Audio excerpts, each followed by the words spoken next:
시청자 여러분 안녕하십니까? 하루의 뉴스를 정리해드리는 YTN 뉴스나이트입니다. 혁신위원 사퇴설 등으로 어려움을 겪었던 국민의힘 인요한 혁신위가 또 궁지에 몰렸습니다. 이준석 전 대표를 향해서 부모까지 언급하는 발언으로 논란이 일었는데 이 전 대표도 발끈했습니다. 혁신위가 던진 최후 통첩에는 당내 주류 핵심들 여전히 묵묵부답입니다. 혁신위가 출범 한 달 만에 동력을 잃었다는 말까지 나오는데 잠시 뒤에 살펴보겠습니다. 먼저 오늘의 헤드라인부터 정리합니다.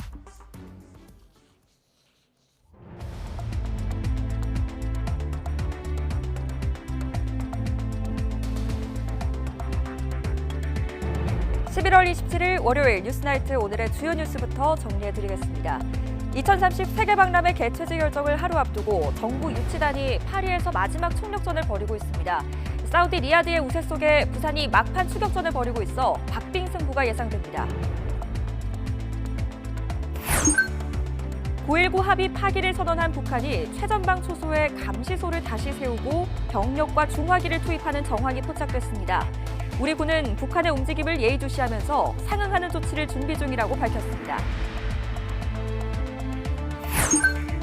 윤석열 대통령이 인사파동 책임을 물어 국정원장 순회부를 전격 경질한 가운데 이를 시작으로 대통령실 개편과 개각 전망이 나옵니다. 19개 부처 장관 가운데 절반은 바뀔 것이란 관측입니다. 행정 전산망 오류가 잇따르는 가운데 이번에는 서울 소방재난본부 지령 시스템이 먹통이 됐습니다. 1시간 넘게 출동에 차질이 빚어졌습니다. 심각한 저출산 속에 우리나라 청년 인구가 30년 후에는 절반 수준으로 급감할 것이란 전망이 나왔습니다. 지금도 결혼 정년기인 30대 초반 56%는 미혼으로 집계됐습니다. 전국 곳곳에 산발적인 눈비가 내린 가운데 밤부터는 찬 공기가 유입되겠습니다. 내일부터는 다시 영하권의 추위가 찾아오겠습니다.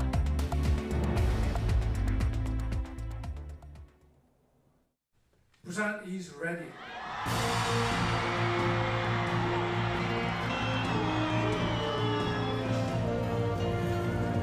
Korea.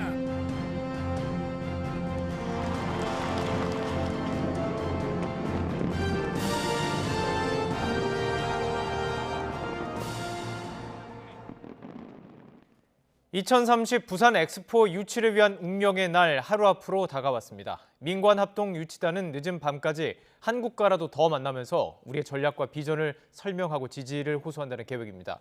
투표가 진행될 프랑스 파리에 나가 있는 취재기자 연결해 보겠습니다. 박광열 기자. 네, 프랑스 파리에 나와 있습니다. 네, 드디어 내일입니다. 파리 분위기 어떻습니까?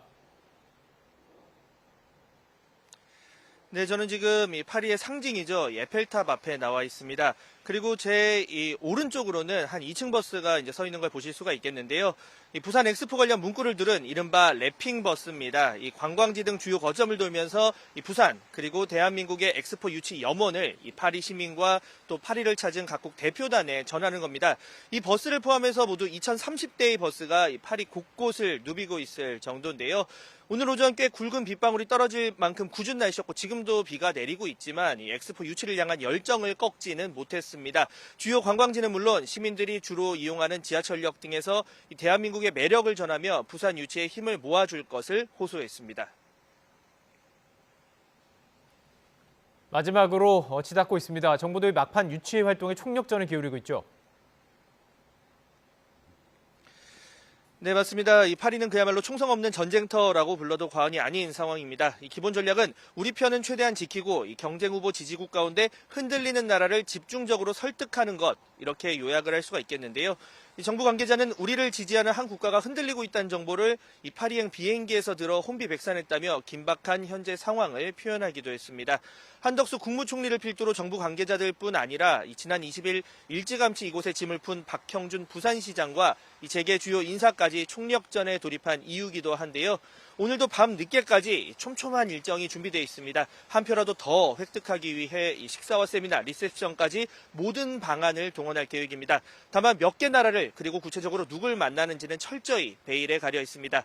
이 특정 국가의 만남 사실이 공개되면 바로 경쟁국에서 이 역공에 들어갈 수 있기 때문인데요. 관련 발언 들어보시죠. 구체적으로 어떤 나라인지를 저희들이 말씀을 드리면 사우디는 가만히 있지 않거든요. 물론 페어플레이는 하고 있지만 그래서 그게 어느 시점까지는 밖으로 나가서는 안 된다는 겁니다. 네, 정부 측에서 최대한 관련 내용을 유치 활동이 끝나는 시점까지 함구해달라고 동행 기자단에 주문했을 정도로 이 정보전이 파리에서 펼쳐지는 모습입니다. 판세도 예측해보죠. 애초 사우디에 다소 밀린다는 관측이 많았는데 지금 어떻습니까? 네, 많이 따라왔다. 이 백중 열세에서 박빙까지 만들었다. 조심스럽지만 이런 전망도 나오고 있습니다. 각국의 표심을 정확히 읽긴 어렵지만 일찌감치 유치전에 돌입한 데다 오일머니를 앞세운 사우디가 가장 앞서 있다는 시각이 그동안 우세했던 건 사실입니다. 그걸 뒤집을 우리만의 무기. 첫째는 바로 열정입니다. 지난해 7월 유치 출범 뒤 이동거리만 무려 2천만 킬로미터에 달합니다. 지구를 495바퀴 도는 수준입니다. 여기에 맞춤형 전략 역시 주요 비대칭 전략입니다. 이 개최국 국력을 뽐내는데 그치지 않고 소외된 개도국들과 함께 참여할 수 있는 엑스포로 거듭나겠다는 건데요. 여기서 강점이 바로 과거 한강의 기적 경험입니다. 단순한 금전 지원뿐 아니라 노하우를 전수한다는 사우디가 개도국에 물고기를 준다면 우리는 물고기 잡는 법을 알려주겠다는 전략입니다. 사우디가 주머니 사정이 얇은 개도국을 집중 공략해온 만큼 그 표를 가져온다면 효과는 한 표 그 이상이 될 거란 전망입니다. 자, 남은 구체적인 일정도 소개해 주시죠. 네, 내일은 유치전의 최종 단계 PT가 진행됩니다. 우리가 첫 번째 주자로 나서는데요. 이 PT 주자와 내용 역시 철저한 보안 사항입니다. 이 경쟁국의 대응을 막고 또 최대한의 극적인 효과를 거두기 위함인데 일단은 국제적 영향력이 있는 인물이 될 거라는 관측이 지배적입니다. 이후 최종 투표는 한국 시각 내일 밤 11시에서 이 자정 전후로 예상됩니다. 1차 투표에서 만약 사우디가 앞서더라도 3분의 2 득표를 저지하고 2위를 차지해 이 결선으로 간다는 계획인데 이 1차에서 로마를 찍었던 표를 가져와서 극적 뒤집기를 연출하겠다는 보관입니다. 이 최종 결과는 29일 0시에서 새벽 1시쯤 윤곽을 드러낼 것으로 보입니다. 지금까지 프랑스 파리에서 YTN 박광렬입니다. 북한이 9.19 남북 군사 합의에 따라 파괴했던 최전방 지역 감시 초소의 시설물을 다시 세우고 병력과 중화기를 투입하는 정황이 포착됐습니다. 지난 23일 합의 파기 선언 이후에 관련 동향이 나타난 것인데 군 당국은 북한의 이 같은 움직임을 예의주시하고 있다며 상응하는 대응을 하겠다고 강조했습니다. 최민기 기자가 보도합니다. 북한군이 목재 구조물을 둘러싼 모습이 보입니다. 9.19 군사합의에 따라 파괴했던 전방지피, 감시초소 자리에 세워진 북측의 감시소입니다. 다른 감시초소도 사정은 마찬가지. 새로 세운 감시소에 얼룩무늬로 도색한 흔적이 보입니다. 경계호가 새로 만들어지고 그 뒤로 중화기인 무만동총을 반입하는 모습이 찍힌 데 이어 야간 경계 근무를 서는 사실도 확인됐습니다. 이 사진들은 우리 군이 촬영한 것으로 앞서 파괴됐거나 병력이 철수한 감시초소 11곳에 이 같은 북한군 동향이 포착된 건 북측의 9.19 합의 파기 선언 다음 날인 24일부터입니다. 이에 국방부는 북한이 일부 군사 조치의 복원 움직임과 도발 가능성을 예의주시하고 상응하는 조치를 준비할 것이라고 밝혔습니다. 우리 군은 북한의 복원 조치에 대한 대응 조치를 즉각적으로 이행할 만반의 준비를 갖춰 나갈 것입니다. 새로 임기를 시작한 김명수 합참의장도 앞으로의 군사 조치는 북측의 행동에 달렸다고 강조했습니다. 신뢰를 깬 북한에 대해 군은 필요한 대응을 할 것이며 대비 태세를 유지하기 위한 군의 기본적인 조치가 이루어질 것이라고 덧붙였습니다. 적대행위 금지 구역에 다시 초소를 설치한 만큼 우리 군도 병력들의 안전과 후방 지역의 전투 지원의 여부에 따라 가지고 수색 및 매복 정찰이 재개될 것으로 보여집니다. 북측이 군사적 긴장감을 높이며 추가 도발을 할 가능성이 제기되는 만큼 우리 군도 9.19 합의의 추가 효력 정지와 같은 대응 조치를 검토할 것이란 관측이 나옵니다. YTN 최민기입니다.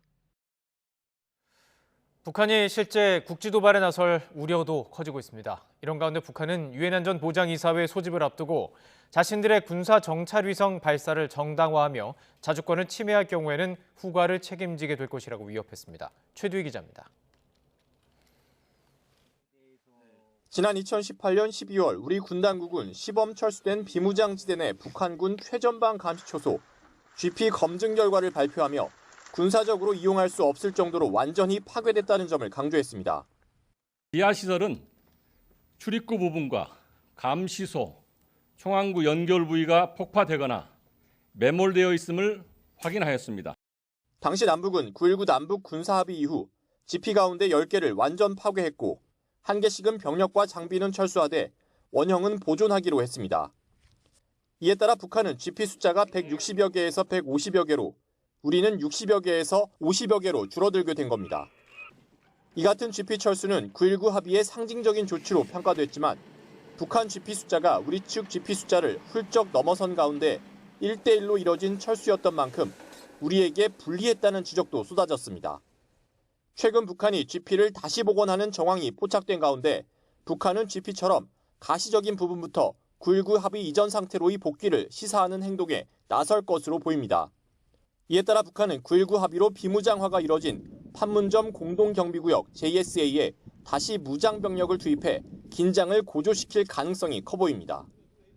JSA 내에서 무장을 하지 않도록 해제시켰던 부분을 다시 무장하는 부분들, 그리고 서해안 일대에서 평화수역 내에 완충구역 자체를 무시하고 다양한 경비정이라든가 차츰 군사적 긴장감을 끌어올린 뒤 접경 지역에서 국지적 도발을 감행할 가능성도 있습니다.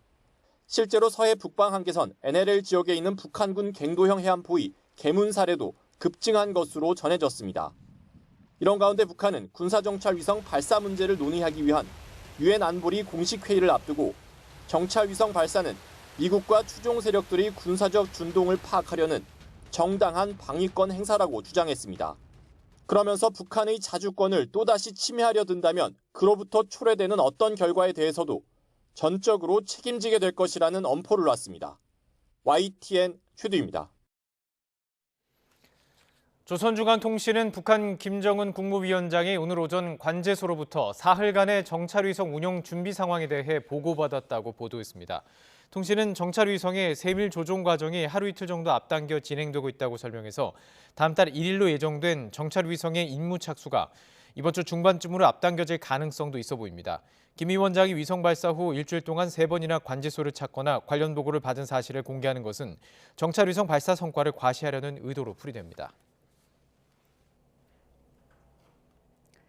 당 주류 용퇴론 등 집권 여당의 쇄신을 강하게 요구하며 여론의 주목을 받았던 인요한 국민의힘 혁신위원장이 이딴 악재로 궁지에 몰렸다는 분석이 나오고 있습니다. 부모를 거론한 발언에 대해 이준석 전 대표의 강한 반발과 김기현 대표의 윤심 맞불로 혁신위의 동력이 생각보다도 빨리 꺼져버릴 수 있다는 관측까지 나옵니다. 임성재 기자의 보도입니다. 주말 사이 원희룡 국토교통부 장관과의 깜짝 회동으로 험지 출마 여론전을 폈던 인요한 위원장은 월요일엔 노동계로 외연 확장 행보를 예고했습니다. 그런데 어찌된 일인지 전날 공지했던 한국노총 방문 일정은 불과 40분을 남기고 돌연 취소됐습니다. 공교롭게도 인 위원장의 이른바 부모 거론 발언에 당사자인 이준석 전 국민의힘 대표가 언론 인터뷰 등을 통해 본격적으로 반박에 나선 뒤였습니다. 부모 끌어들여가지고 남욕하는 건 본 적이 없습니다. 네. 제가 12년 한동안 제가 당해본 일도 없고, 그러니까 소위 이제 젊은 사람들이 이런 걸 패드립이라 그러는데 패드립이 혁신이냐. 이 전 대표의 직함 대신 이름을 부르고 버르장머리를 언급하며 도덕이 없는 것은 부모 잘못이라고 발언한 게 알려지며 파장이 커지자 일정을 조정한 것 아니냐는 해석이 나왔습니다. 실제로 당내에선 이유 여하를 막론하고 부적절했다는 비판이 쏟아졌습니다. 하여튼 이유 여하를 막론하고 개인을 비판하기 위해서 부모를 끌어들이는 것은 선을 넘은 겁니다. 아주 잘못된 발언이고요. 실수하신 것 같다. 저는 그렇게 봅니다. 인 위원장은 YTN과 통화에서 자신이 도덕을 못 지켰다며 이준석 전 대표에게 사과한다고 밝혔습니다. 하지만 이달 중순 윤석열 대통령 측으로부터 소신껏 거침없이 하라는 신호를 받았다는 이른바 윤심 언급으로 논란을 일으킨 뒤 또 구설에 휩싸였다는 지적이 나왔습니다. 그래서 그냥 지금 하고 있는 거를 그냥 소신껏 생각껏 맡아서 임무를 좀 끝까지 그렇게 우리 당과 우리가 필요한 거를 그냥 거침없이 해라. 이런 신호가 왔어요. 쇄신 드라이브를 걸던 인 위원장이 주춤한 가운데 희생 요구에 대한 여당 핵심 인사들의 침묵은 길어지고 있습니다. 오히려 윤심을 내세우며 혁신위의 압박에 떠밀리듯 지금 당장 거취를 결정할 생각은 없다는 의사를 거듭 내비치고 있습니다. 저는 대통령하고 자주 만납니다. 뭐 자주 만나야 얘기가 되지 먼 발치에서 서로 할 수는 없잖아요. 직접 만나서 어떤 때는 만나면 한 3시간씩도 얘기하고요. 혁신위의 성과가 지지부진하다는 불만이 일부 혁신위원들 사이에서도 나오는 터라 이 내후 외환에 빠진 인요한 위원장이 조기 해산 카드란 마지막 승부수를 던질 거란 관측도 힘을 얻고 있습니다. YTN 임성재입니다. 부산 해운대갑 3선 중진인 국민의힘 하태경 의원이 내년 총선에서 정치 1번지로 꼽히는 서울 종로에 출마하겠다고 선언했습니다. 하 의원은 오늘 국회에서 기자회견을 열고 수도권 총선 승리의 제일 조건은 종로 사수라며 종로에서 깃발을 들고 여당 수도권 승리의 견인차가 되겠다고 말했습니다. 서울 출마를 결심한 이유에 대해서는 국민의힘이 수도권 정당으로 거듭나야 한다는 소신 때문이라며 영남 지지에만 머물지 말고 수도권으로 기반을 넓혀야 한다고 강조했습니다. 또 출마를 선언하기 전 종로 현역 의원인 최재형 의원에겐 양해를 구했다며 함께 선의의 경쟁을 하기로 했다고 덧붙였습니다. 더불어민주당이 당 일각의 반대에도 불구하고 대표 선출 과정에서 권리당원의 표 비중은 높이고 대의원의 비율은 낮추는 방안을 속도감 있게 추진하고 있습니다.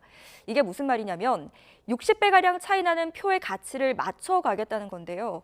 비명계는 팬덤 정치의 늪에 더 빠지게 될 것이라고 거세게 반발하고 있습니다. 박기환 기자의 보도입니다. 현재 더불어민주당의 당대표 선출, 즉 전당대회 과정에서 대의원의 한 표는 권리당원의 60표와 맞먹습니다. 국회의원과 지역위원장, 지방의원 등 소수 대의원들의 표 가치가 훨씬 높아 당원들의 불만이 적지 않았습니다. 민주당 지도부가 추진하는 당원당규 개정안은 이런 비율을 1대 20 미만으로 낮춰 권리당원의 권한을 강화하는 데 초점이 맞춰져 있습니다. 권리당원과 대의원을 전체의 70% 비중으로 하되 권리당원과 대의원의 비중 차이를 20대 1 이내로 한다라고 하는 내용입니다. 20대 1 정도는 그래도 당내에 공감이 있는 범위다. 이런 판단이 좀 있습니다. 당원 민주주의를 실현하기 위해선 불공평한 제도를 개선해야 한다며 의원총회와 중앙위원회 의결을 거쳐 개정 절차를 매듭짓겠다는 방침입니다. 이재명 대표 역시 표의 등가성을 강조하며 힘을 실었습니다. 대의원과 권리당원의 1인 1표제에 대한 열망이 매우 큰 건 사실인데 그 방향으로 가야 하긴 하겠지만 단번에 넘어서기는 어려운 벽이어서 한 걸음씩. 비명계 의원들은 거세게 반발하고 있습니다. 민주당의 호남 편중 문제 등을 해결하기 위해 도입한 대의원제가 사실상 폐지되면 강성 팬덤의 입김에 더 휘둘릴 거라고 지적했는데도 받아들여지지 않고 있다는 겁니다. 70% 중에 대의원들이 한 7% 정도, 나머지 63%가 당원, 이런 구성이 될 거라고 봐요. 당내 민주주의를 포기하는 선언이다. 팬덤 정치의 늪에 스스로 빠지게 되는 길이다. 내년 8월 치러질 전당대회 규칙을 왜 벌써 바꾸려는지 정치적 의도를 의심하는 기류도 감지됩니다. 권리당원 지지세가 강한 친명 주류가 사법 리스크에 휩싸인 이재명 대표의 혹시 모를 공석 사태까지 염두에 두고 포석을 두는 것 아니냐는 취지입니다. 결국은 정치적으로 든든한 배경이 되고 힘이 되는 것은 팬덤이다라는 걸 느끼셨을 거기 때문에 그걸 약화시키는 일은 스스로 하지는 않을 겁니다. 민주당 지도부는 현역 의원 평가 하위 10%가 경선에 나설 경우 감점 비율을 30%로 강화하는 방안도 공천심사 규칙 테이블 위에 올려뒀습니다. 비명계는 이 또한 찍어내기가 우려된다며 목소리를 높이고 있는데 민주당 내홍의 불씨가 점차 커지는 모양새입니다. YTN 박견입니다. 윤석열 대통령이 국정원장 수뇌부를 전격 교체하면서 본격적인 인사 시즌의 막이 올랐다는 분석이 나오고 있습니다. 총선과 맞물려 대통령실 내부적으로만 수석비서관 6명 가운데 5명이 바뀌고 부처에선 장관의 절반가량이 교체될 것으로 보입니다. 강희경 기자입니다. 윤석열 대통령이 순방에서 돌아온 직후 국정원 수뇌부를 전격 교체한 건 사실상 경질성 인사라는 시각이 많습니다. 내부 인사 등을 둘러싼 잡음이 이어지면서 후임이 정해지기도 전에 국정원장 사표를 수리하는 인적 쇄신 카드를 꺼내든 겁니다. 국정원을 시작으로 총선용 개각의 신호탄도 덩달아 쏘아 올려졌습니다. 대통령실 내부 개편이 먼저 이뤄질 것으로 보입니다. 수석비서관 가운데 강승규 시민사회 수석과 김은혜 홍보수석, 안상훈 사회수석이 총선 출마 채비를 서두르고 있습니다. 최상목 경제수석은 총선에 나가는 추경호 경제부총리 후임으로 유력하고 이진복 정무수석은 한국거래소 이사장으로 세평에 오르고 있습니다. 전체 수석 6명 가운데 5명이 교체되는 겁니다. 경제수석실 산하에 있는 과학기술비서관실을 수석급으로 승격하는 등 조직 개편도 함께 이뤄질 것으로 보여서 다음 주쯤 대통령실 2기 체제가 꾸려질 전망입니다. 이어 부처 개각은 국회의 예산안 심사가 마무리될 다음 주부터 본격화할 것으로 보입니다. 기재부와 국토교통부를 비롯해 전체 19개 부처 가운데 절반 정도를 교체하는 대규모 개각이 될 거란 관측이 나옵니다. 대통령실 개편과 개각은 다음 달 중순으로 예정된 윤석열 대통령의 네덜란드 국빈 방문 전 마무리될 거란 관측이 대체적입니다. 취임 후 처음 있을 이번 대대적 인사에서 윤 대통령 의지대로 외연을 넓히는 데 성공할지 아니면 청문회 등 검증 과정에서 다시 한번 정쟁의 빌미를 제공하는 데 그칠지 다가올 인사 시즌에 관심이 쏠리고 있습니다. YTN 강희경입니다.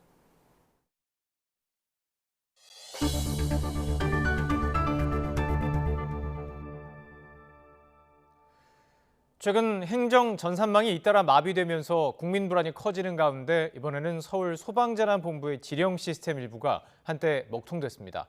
긴급 상황에 전산망이 제 기능을 못하면서 1시간이 넘게 소방 출동에 차질이 빚어졌습니다. 권준수 기자가 보도합니다. 서울에 있는 소방서 20여 곳에서 지령 전산망이 끊기기 시작한 건 아침 8시. 긴급 출동하는 소방 차량의 이동 경로를 파악하는 시스템이 한순간에 멈춰섰습니다. 차량이 출동하기 위한 내비게이션 기능 정도로 생각하시면 됩니다. 그 기능이 KT망 조금 장애로 그건 안 돼가지고 전산망 마비로 119 신고자 위치와 소방차 사이를 잇는 길 안내에 차질이 빚어졌습니다.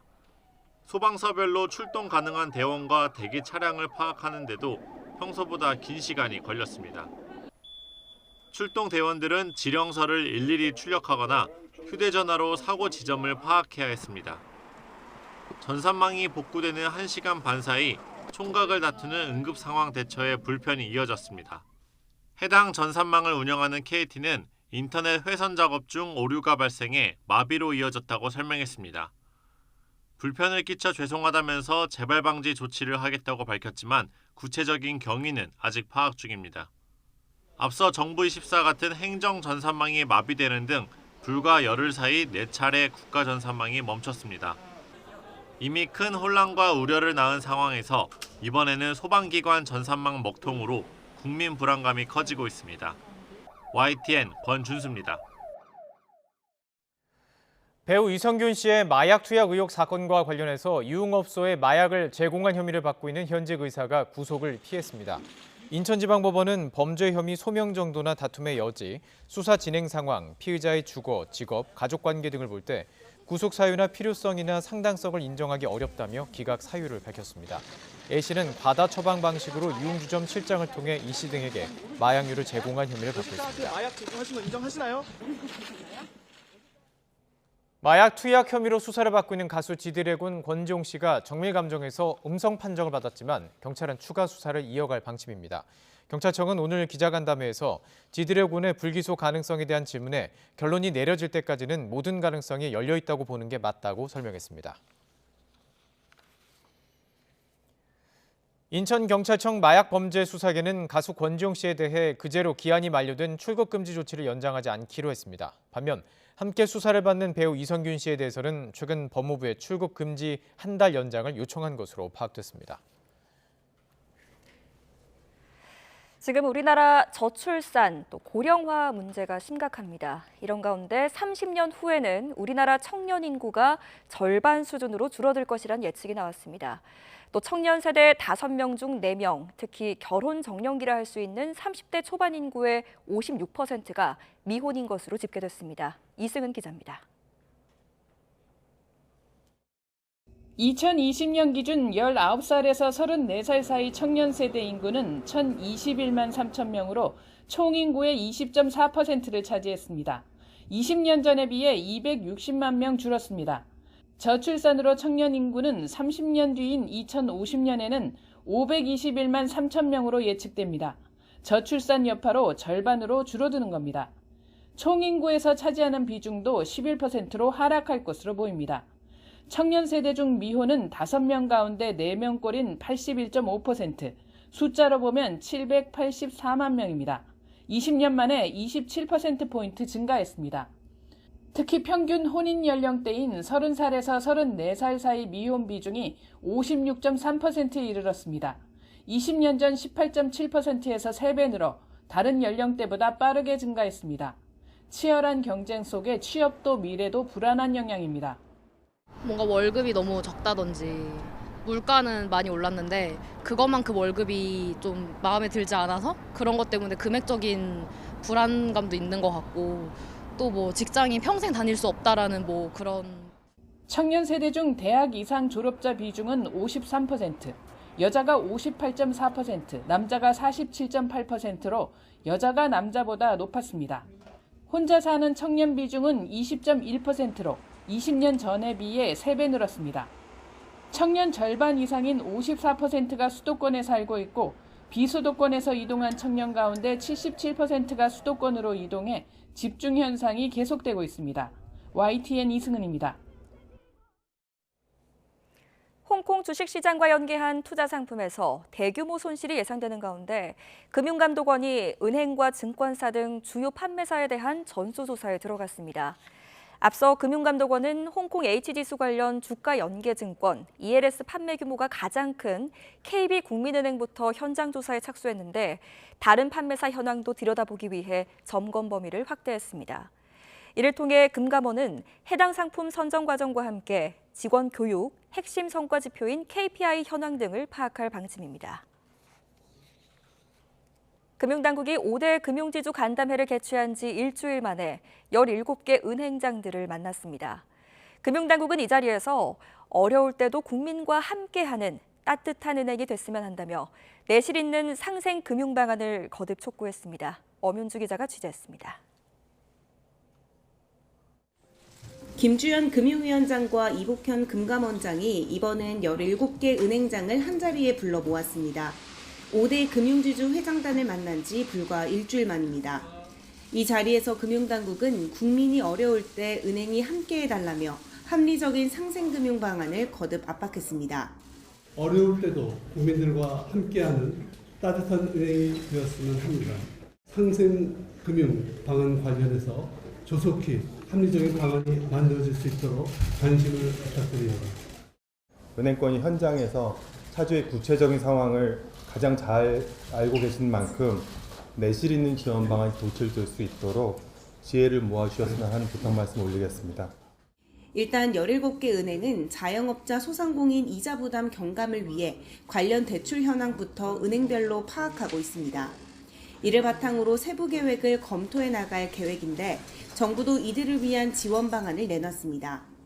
이 금융권을 이용하고 있는 소상공인의 금리 부담을 낮출 수 있도록 저금리 대환 프로그램을 대폭 확대하겠다는 겁니다. 현행 소상공인 저금리 대환 대출은 코로나19로 피해를 본 이들의 7% 이상 고금리 대출을 5.5% 이하 저금리 대출로 바꿔주는 방식인데 감면폭이 크지 않아 이용 실적이 저조한 편이기 때문입니다. 구체적인 방안이 좀 나오면 저희가 이번에 은행권이 지원하는 방안하고 이렇게 필요하면 같이 하든지 그렇게 해서 이것도 조만간 발표를 할 겁니다. 금융당국은 연말까지 보험업계를 비롯해 금융투자회사, 여신전문회사까지 릴레이 간담회를 열 계획입니다. 현황 파악에 나서겠다는 게 이유지만 금융권 전반을 겨냥한 상생금융 압박 수위는 더욱 거세질 전망입니다. YTN 엄윤주입니다. 백현동 개발 민간업자의 수사 무마 청탁 의혹을 수사하는 검찰이 임정혁 전 고검장 등 검경 고위직 출신 변호사 2명을 동시에 압수수색했습니다. 검찰은 이들이 백현동 민간업자를 변호하면서 정상적 수임료 외에 수사를 무마해주는 대가로 추가 금품을 받은 게 아닌지 의심하고 있습니다. 송재인 기자입니다. 서울 서초동에 있는 고층 아파트. 서울중앙지검 백현동 의혹 수사팀이 이곳에 사는 고검장 출신 임정혁 변호사를 압수수색했습니다. 민주당 이재명 대표 불구속 기소 뒤 수사력을 집중해오던 백현동 수사무마 청탁 의혹에 임 변호사가 관여한 정황을 포착한 겁니다. 앞서 검찰은 백현동 민간업자 정바울 아시아디벨로퍼 회장에게 수사를 무마해주겠다고 접근해 13억여 원을 뜯어낸 부동산 업자 이모 씨를 구속 상태로 재판에 넘겼습니다. 이후 이 씨 등의 자금 흐름을 추적하는 과정에서 정 회장을 변호했던 임 변호사도 수사 무마 대가로 추가 금품을 받은 정황을 잡은 거로 알려졌습니다. 임 변호사와 동시에 압수수색을 받은 곽정기 변호사 역시 같은 의심을 받고 있는데 각각 검찰과 경찰 수사 단계에서 변호인으로 활동한 임 변호사와 곽 변호사는 정 회장으로부터 수임료를 포함해 1억여 원과 7억여 원을 받은 것으로 전해졌습니다. 검찰이 특히 주목하는 건 두 사람의 이력입니다.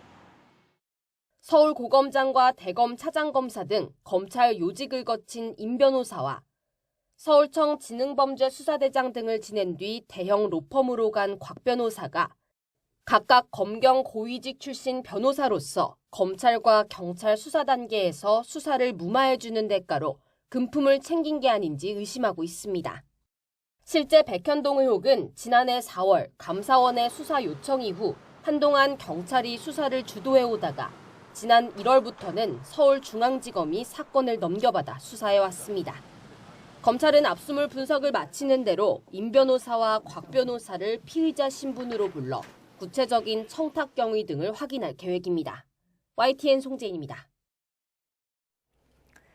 이른바 사법농단 혐의로 5년 넘게 1심 재판을 받아왔던 임종헌 전 법원행정처 차장에게 검찰이 징역 7년을 구형했습니다. 검찰은 오늘 서울중앙지방법원에서 열린 결심 공판에서 임 전 차장이 사법행정권을 남용해 사법제도 신뢰를 무너뜨렸다고 밝혔습니다. 임 전 차장은 최후 진술에서 사법부 구성원들에게 실망을 안겨드려 죄책감으로 매 순간을 보내고 있다면서도 검찰 공소장에 신기루 같은 허상들이 난무하고 있다며 재판부가 실체를 판단해달라고 호소했습니다. 이른바 고발 사주 의혹으로 기소된 손준성 차장검사에게 고위공직자범죄수사처가 모두 징역 5년을 구형했습니다. 국기문란 행위라는 공수처에 손 검사는 양심에 어긋나는 행동은 하지 않았다고 반박했는데 1심 선고 결과는 내년 1월에 나올 것으로 보입니다. 홍민기 기자입니다. 지난 2020년 총선 직전 검찰이 유시민 전 이사장 등 법률권 인사의 고발장을 당시 야당에 보내 고발을 요청했다는 이른바 고발사주 의혹. 채널A 사건 등으로 수세에 몰린 윤석열 당시 국민의힘 후보를 위해 측근인 손준성 검사가 여론을 뒤집으려 김웅 미래통합당 후보에게 고발장을 보냈을 거란 게 의혹의 골자였습니다. 수사에 나선 고위공직자범죄수사처는 손 검사 신병 확보에 번번이 실패했고 윗선을 규명하지 못한 채 손 검사를 4개 혐의로 재판에 넘겼습니다. 총선 개입 사건과 관련하여 전 대검찰청 수사정보정책관 A검사를 공직선거법 위반, 공무상 비밀 누설, 1년 반 만에 열린 결심 공판에서 공수처는 손 검사에게 징역 5년을 구형했습니다. 고발장과 판결문 전달 과정에 제3자가 개입할 가능성은 사실상 없고 손 검사가 정치적 중립을 어기고 윤석열 당시 후보를 비호하기 위해 국기문란 행위를 저질렀다고 지적했습니다. 반면 손 검사는 최후 진술에서 김 의원과 고발 사주를 공모하지 않았다며 공직 생활 중 양심에 어긋나는 행동을 하지 않았다고 반박했습니다. 손 검사 측 변호인도 고발장 작성자가 불분명한 만큼 제3자가 개입했을 가능성이 있다며 공수처가 증거가 아닌 추측과 상상으로 기소했다고 반발했습니다. 성실히 재판이 임했으니까 겸허히 결론을 기다리겠습니다. 손 검사는 공수처 검사의 신문엔 진술 거부로 일관하다가 불리하게 작용할 수 있다는 재판부 지적을 받고는 당시 고발과 민원이 많아 기억나지 않는다는 취지로 주장하기도 했습니다. 재판부는 고발장이 검찰 내부에서 작성된 것인지 손 검사와 김 의원 사이 제3자가 개입했는지가 쟁점이 될 거라며 내년 1월 판결을 선고하겠다고 밝혔습니다. 전달자와 윗선으로 각각 지목됐던 김 의원과 윤 대통령, 한동훈 법무부 장관은 모두 무혐의 처분을 받고 수사가 종결된 상태입니다. YTN 홍민기입니다.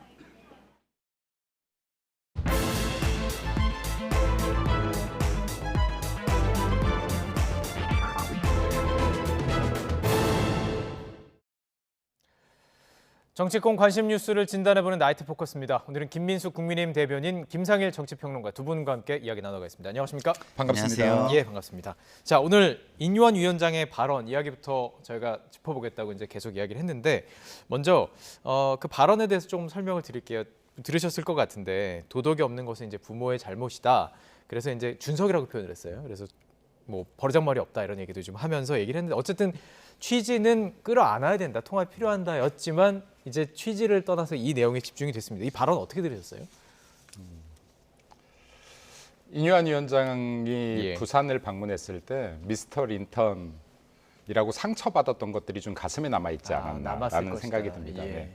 그리고 이제 그 인유한 위원장이 정치인이 아니다 보니까 정치권에서 이렇게 이 지지자들이나 앞에서 이렇게 호응하는 분위기도 아마 조금은 낯설었을 것 같고요. 그 앞에서 이렇게 호응하고 하다 보니까 약간 업이 되신 것 아닌가라는 생각이 듭니다. 결과론적으로는 어찌됐든 간에 어떠한 비판이나 비난을 함에 있어서 부모에 대한 이야기가 언급된 것은 잘못했다.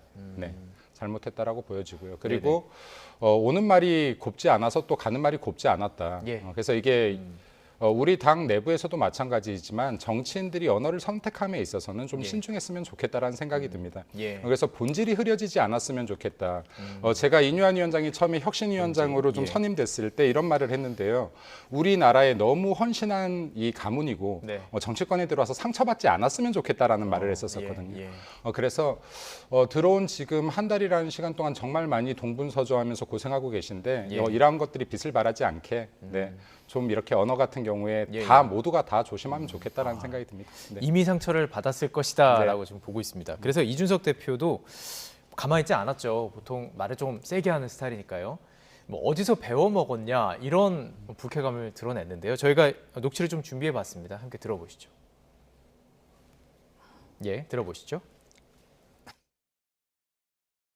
나이 40 먹어가지고 당대표를 지냈던 정치인한테 준석이라고 당 행사 가서 지칭한다는 것 자체가 어디서 배워먹은 건지 모르겠고, 그리고 두 번째로는 저는 정치 12년 동안 하면서 제가 논쟁을 벌인 상태도 많고 여러 가지 일로 뭐 날선 그런 대화를 주고받은 사람도 많지만은 부모 끌어들여가지고 남 욕하는 건 본 적이 없습니다. 소위 이제 젊은 사람들이 이런 걸 패드립이라 그러는데 패드립이 혁신이냐. 조금 전에 말씀하셨던 것처럼 가는 말 오는 말 지금 곱지는 않았습니다. 또 어떻게 들으셨는지 궁금하네요. 가는 말 오는 말을 따지는 세상은요. 그건 근대 국가가 아니에요. 그거는 사감을 가지고 모든 걸 해결하겠다는 거잖아요. 오는 말이 나빠도 공식적인 어떤 위치를 가진 사람들은 그 사감으로 해결을 하면 안 됩니다. 뭐 일반인들은 뭐 그럴 수 있죠. 왜냐하면 사회에 미치는 영향이라는 게 미미하니까. 뭐 그럼에도 불구하고 일반인도 그러면 안 된다고 우리가 사회와 교육 과정을 거치잖아요.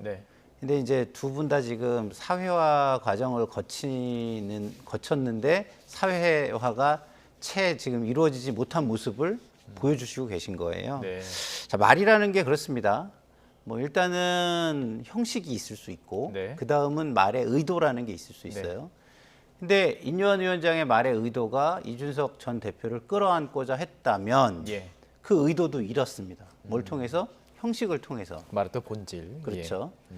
뭐 그러면은 본질이 무슨 의미가 있나요 지금? 말 형식이 그 본질을 다 덮어버렸는데 상대방의 감정을 굉장히 심하게 상하게 함으로써 그 본질을 뭐 생각할 수도 없는 상황을 만들어 버렸잖아요. 저는 지금 이런 그 인유한 위원장의 그 사감을 드러내는 이런 모습을 보면서 제가 처음에 기대했던 모습과는 굉장히 다르다. 어떤 걸 기대했습니까? 저는 뭐 굉장히 그 말을 정치적으로 하고 제도 위에서 모든 걸 해결하려는 어떤 그 뭐 미국 문화의 어떤 토론과 합리성의 문화 이런 걸 좀 가지고 있나? 뭐 이런 생각을 했었는데 이거는 뭐 우리의 그 좀 약간 어른들의 나쁜 그 꼰대 문화 이거에 젖어 계신 거 아닌가 이런 생각이 들 정도로 실망이 컸고요. 그래도 다행인 거는 뭐 어쨌든 우리가 한 번의 실수 뭐 이런 거는 그래도 뭐 실수로 보고 다음을 기대해 보자 이런 게 있잖아요. 그래서 저는 뭐 굉장히 큰 실수를 하셨지만 더 이상의 실수는 용납되지 않을 것이다 이런 말로 좀 말씀을 드리고 싶습니다. 자, 그래서 이제 바로 사과문을 발표했죠. 뭐 한 언론과 인터뷰에서는 아내에게 많이 혼났다 이런 얘기도 하시면서 이제 사과를 했는데, 자, 문제는 본질이 흐려졌다고 얘기하셨고, 본질이 흐려졌다 말씀하셨죠. 본질은 이준석 대표를 끌어안으려고 했다는 그 부분입니다. 자, 이렇게 됐다면 이준석 전 대표와의 만남을 계속 추진해왔고 어쨌든 좀 통합을 가려고 하는 과정 속에서 만남 자체는 이제 끝났다, 아예 가능성 없다 이렇게 보세요. 어떻게 보십니까? 가능성이 없는 정치는 없다고 생각합니다. 정치는 다 있다. 예. 가능성이 없는 정치는 없다라고 판단이 되고요. 그리고 모두가 좀 결국에는 목적이 다 같지 않는가. 보다 나은 정치 그리고 보다 나은 대한민국을 만들어가기 위한 과정일 텐데 이러한 과정 속에서 개인 감정들을 좀 뒤로 하고 또 한 번에 또 이렇게 좋은 결과를 만드는 계기가 될 수도 있다. 네, 그렇게 보고 싶습니다. 그렇게 보고 싶은 것이고 어떻게 보세요? 가능성 있다고 보십니까? 아니면 끝났다? 뭐 지금까지 들였던 노력에 뭐 4배, 5배, 6배, 10배의 노력이 필요하겠죠. 더 노력해야 된다. 왜냐하면 기존의 노력으로도 굉장히 어려웠잖아요. 이준석 전 대표의 신뢰가 깨져 있는 상황에서 어떤 신뢰를 줄 수 있는 것들이 강구가 돼야 되는데 이거는 이제 메신저 자체도 신뢰가 깨져버리는 상황이 지금 와버렸잖아요. 그러면 인요한 위원장 같은 경우는 앞으로 메신저 역할이라도 할 수 있을까? 그렇죠? 그러면 또 다른 메신저를 찾아야 되는 상황이 오잖아요. 그래서 지금까지 이것이 굉장히 어려움이 10이었다면 거의 저는 100으로 커져버리지 않았을까. 100까지. 뭐 저는 이게 정치라는 것이 안 되는 건 없다고 봐요. 결국은 실리의 싸움이기 때문에 어떤 실리를 이준석 대표에게 주느냐에 저는 문제라고 보거든요. 옛날에 김대중 대통령께서 정말 큰 목적을 위해서 100에서 51만 내가 가지면 49는 다 내줄 수 있다라고 하면서 49를 실제로 다 내줘 버렸어요. 조각권이나 모든 거에서. 뭐 그런 경우도 있었기 때문에 정치에서 불가능한 것은 없겠죠. 알겠습니다. 자, 이런 상황들을 바라보는 당내, 당외 여러 인물들이 있는데요. 홍준표 대구시장 계속해서 여러 가지 사안들에서 이제 의견을 밝히고 있는데 SNS에 이런 얘기를 했습니다. 많은 이야기를 했고 좀 짚어볼 텐데 이런 얘기를 했네요. 저희 그래픽으로 좀 준비를 했습니다. 조금 전에 이제 김대중 전 대통령 얘기도 하셨는데 구상유치라고 하면 양김을 비방하던 옛날 유진상 총재가 연상이 된다라는 이야기를 했습니다.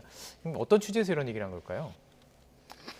꼰대라고 하신 거죠. 그러니까 지금 이제 뭐 구상유치라고 하는 건 전내가 난다라는 뜻인데 입에서 전내가 난다 이런 뜻이죠. 네, 김대중, 김영삼 전 대통령들이 40대 기술론을 외치던 옛날 당시 1970년대 이 현상들을 보고 전내 나는 것들이라고 했다.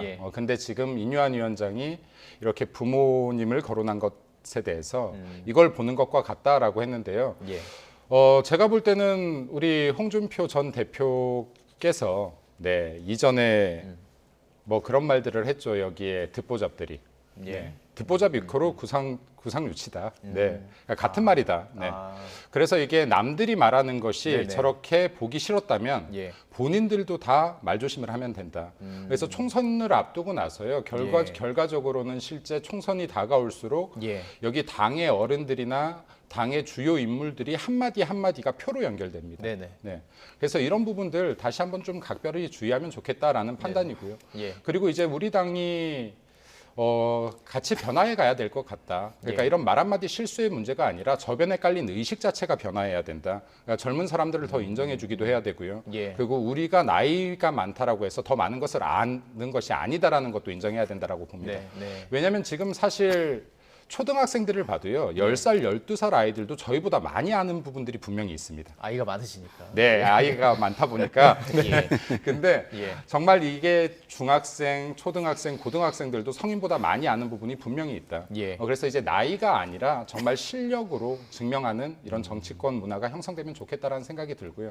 그리고 선배는 후배를, 후배는 선배를 더 존중하면 좋겠다라는 생각도 듭니다. 알겠습니다. 자, 홍준표 대구시장은 오늘 그것 외에도 당과 관련된 여러 가지 의견들을 밝혔는데요. 그중에서도 김기현 대표를 향해 쓴소리도 참지 않았습니다. 그러다 보니까 김기현 대표는 도대체 어떤 의도를 가지고 있냐. 사실 저희가 금요일에 진행을 하면서 지금 어쨌든 혁신위에서 최후 통첩을 날린 상황에서 울산을 간다? 그리고 지역구라고 얘기한다? 네. 무슨 의미일까라는 궁금함이 있어 지금 갔다 왔습니다. 갔다 와서 했던 얘기들이 또 지금 이슈가 되고 있는 거예요. 어떤 네. 얘기들이 있고 어떻게 보시는지요? 글쎄요. 일단은 저는 김기현 당대표가 지금 타이밍을 오히려 본인 타이밍으로 가져가려고 하면서 전체적인 그림을 오히려 어그러뜨리는 거 아닌가. 세상이 본인이 기획한 대로 돌아가지 않잖아요. 그럼 어떨 때는 그냥 진심을 가지면 돼요. 진심이 가장 많이 알아주는 거거든요. 근데 지금 일각에서는 이걸 내 주도로 감동 있게 해야지 되지 남한테 밀려서 하는 모습이면 안 돼. 이런 자꾸 모양새를 생각한다는 말이 있고요. 또 하나는 혁신에 저항을 하고 있고 자기만 생각하고 있다. 큰 당의 미래나 뭐 총선 승리 이런 거는 생각하지 않고 이게 두 가지로 해석이 되고 있는데 두 가지 어느 것도 제가 볼 때는 본인의 기획대로 흘러가지 않을 겁니다. 그러니까 본인의 진심을 저는 빨리 드러내는 게 좋겠다. 진심을 드러내야 된다. 그러니까 혁신이 존중하지 않는다. 이 부분은 존중할 수 없다. 이렇게 말씀을 하시던지 진짜 존중을 하시면 혁신이가 이렇게 열심히 하는데 내가 도움을 주기 위해서 나는 던지겠다. 이렇게 빨리 이야기를 하고 다른 사람이 던질 수 있는 시간을 확보해서 거기에 압박하는데 가세를 하시던지 이렇게 하셔야지 저는 조금 본인을 너무 과대평가 지금 하고 계시는 것 같아요. 본심을 모르겠다 말씀하셨습니다. 자, 그렇다면 저희가 직접 한번 들어보면 좋을 것 같아요. 본심이 무엇인지 김기현 국민의힘 대표 이런 이야기를 지난 25일 했습니다. 저희가 준비했습니다. 들어보시죠. 전국 다니면서 자기 시간과 자기 또 비용 다 거기다 할애하시면서 김기현이 잘 되라고 응원해 주신 거 정말 제가 잊지 못할 그런 빚으로 남아 있습니다. 우리 주민들이 살기 좋도록 나라 만들고 울산 만들어야 되겠다 그런 책임을 가지고 있습니다. 대통령과 자주 만납니다. 뭐 자주 만나야 얘기가 되지 먼 발치에서 서로 할 수는 없잖아요. 어떤 때는 만나면 한 3시간씩도 얘기하고요.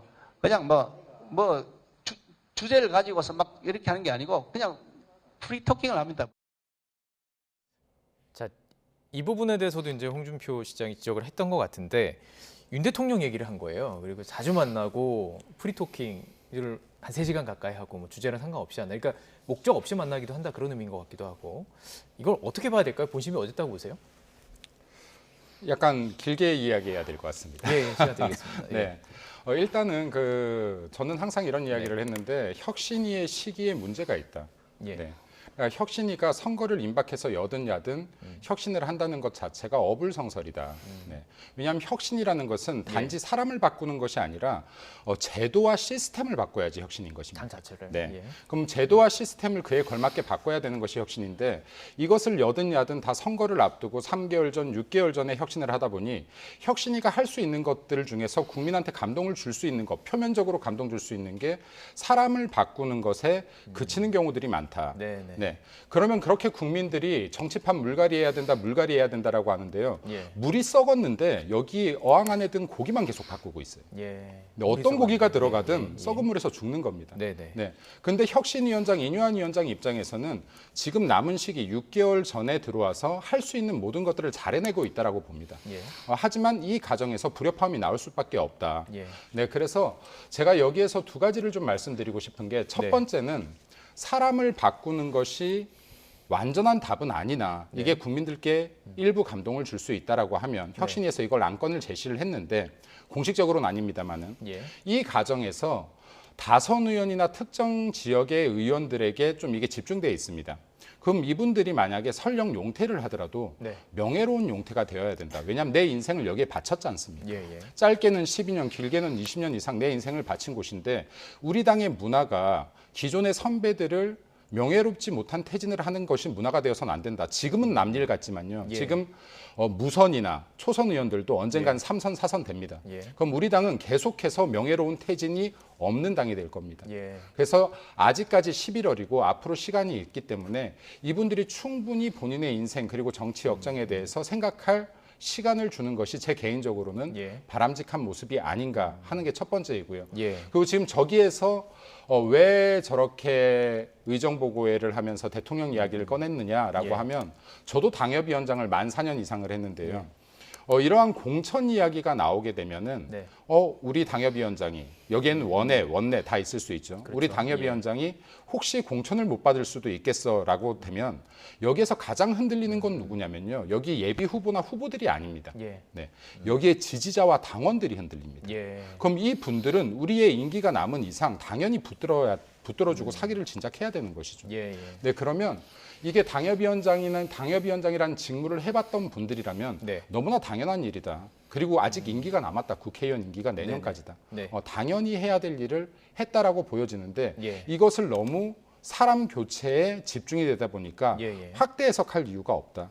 그리고 지금 김기현 대표가 향후에 어떠한 결정을 하더라도 충분히 명예로운 결정 그리고 당을 위한 결정을 하실 분이다 정도 말씀드리고 싶습니다. 알겠습니다. 자, 그렇다면 혁신위에서 사람을 교체하는 것 외에도 룰에 대해서 어떻게 얘기할 것이냐, 또 룰이 공천이랑 관련된 또 당대표를 뽑는 거랑 관련이 깊기 때문에 어떤 이야기가 나오는 건지도 상당히 관심을 갖고 좀 봐야 될 것 같은데, 자, 그렇다면 지금 말씀하신 것처럼 명예로운 퇴진까지 해주는 것이 가장 바람직한 모습일 텐데, 문제는 혁신위는 지금 한 30일이죠. 목요일 정도로 예상하고 있는데 당 주리 희생 권고안을 아예 정식 의결할 예정이라고 지금까지 나와 있습니다. 그리고 혁신이 전에 사퇴서까지 나왔던 이 얘기도 바로 어떻게 보면 어떤 얘기로 그걸 봉합했는지 모르겠지만 어쨌든 지금 시기가 나왔다는 걸 봤을 때는 이런 얘기는 분명히 나올 것 같거든요.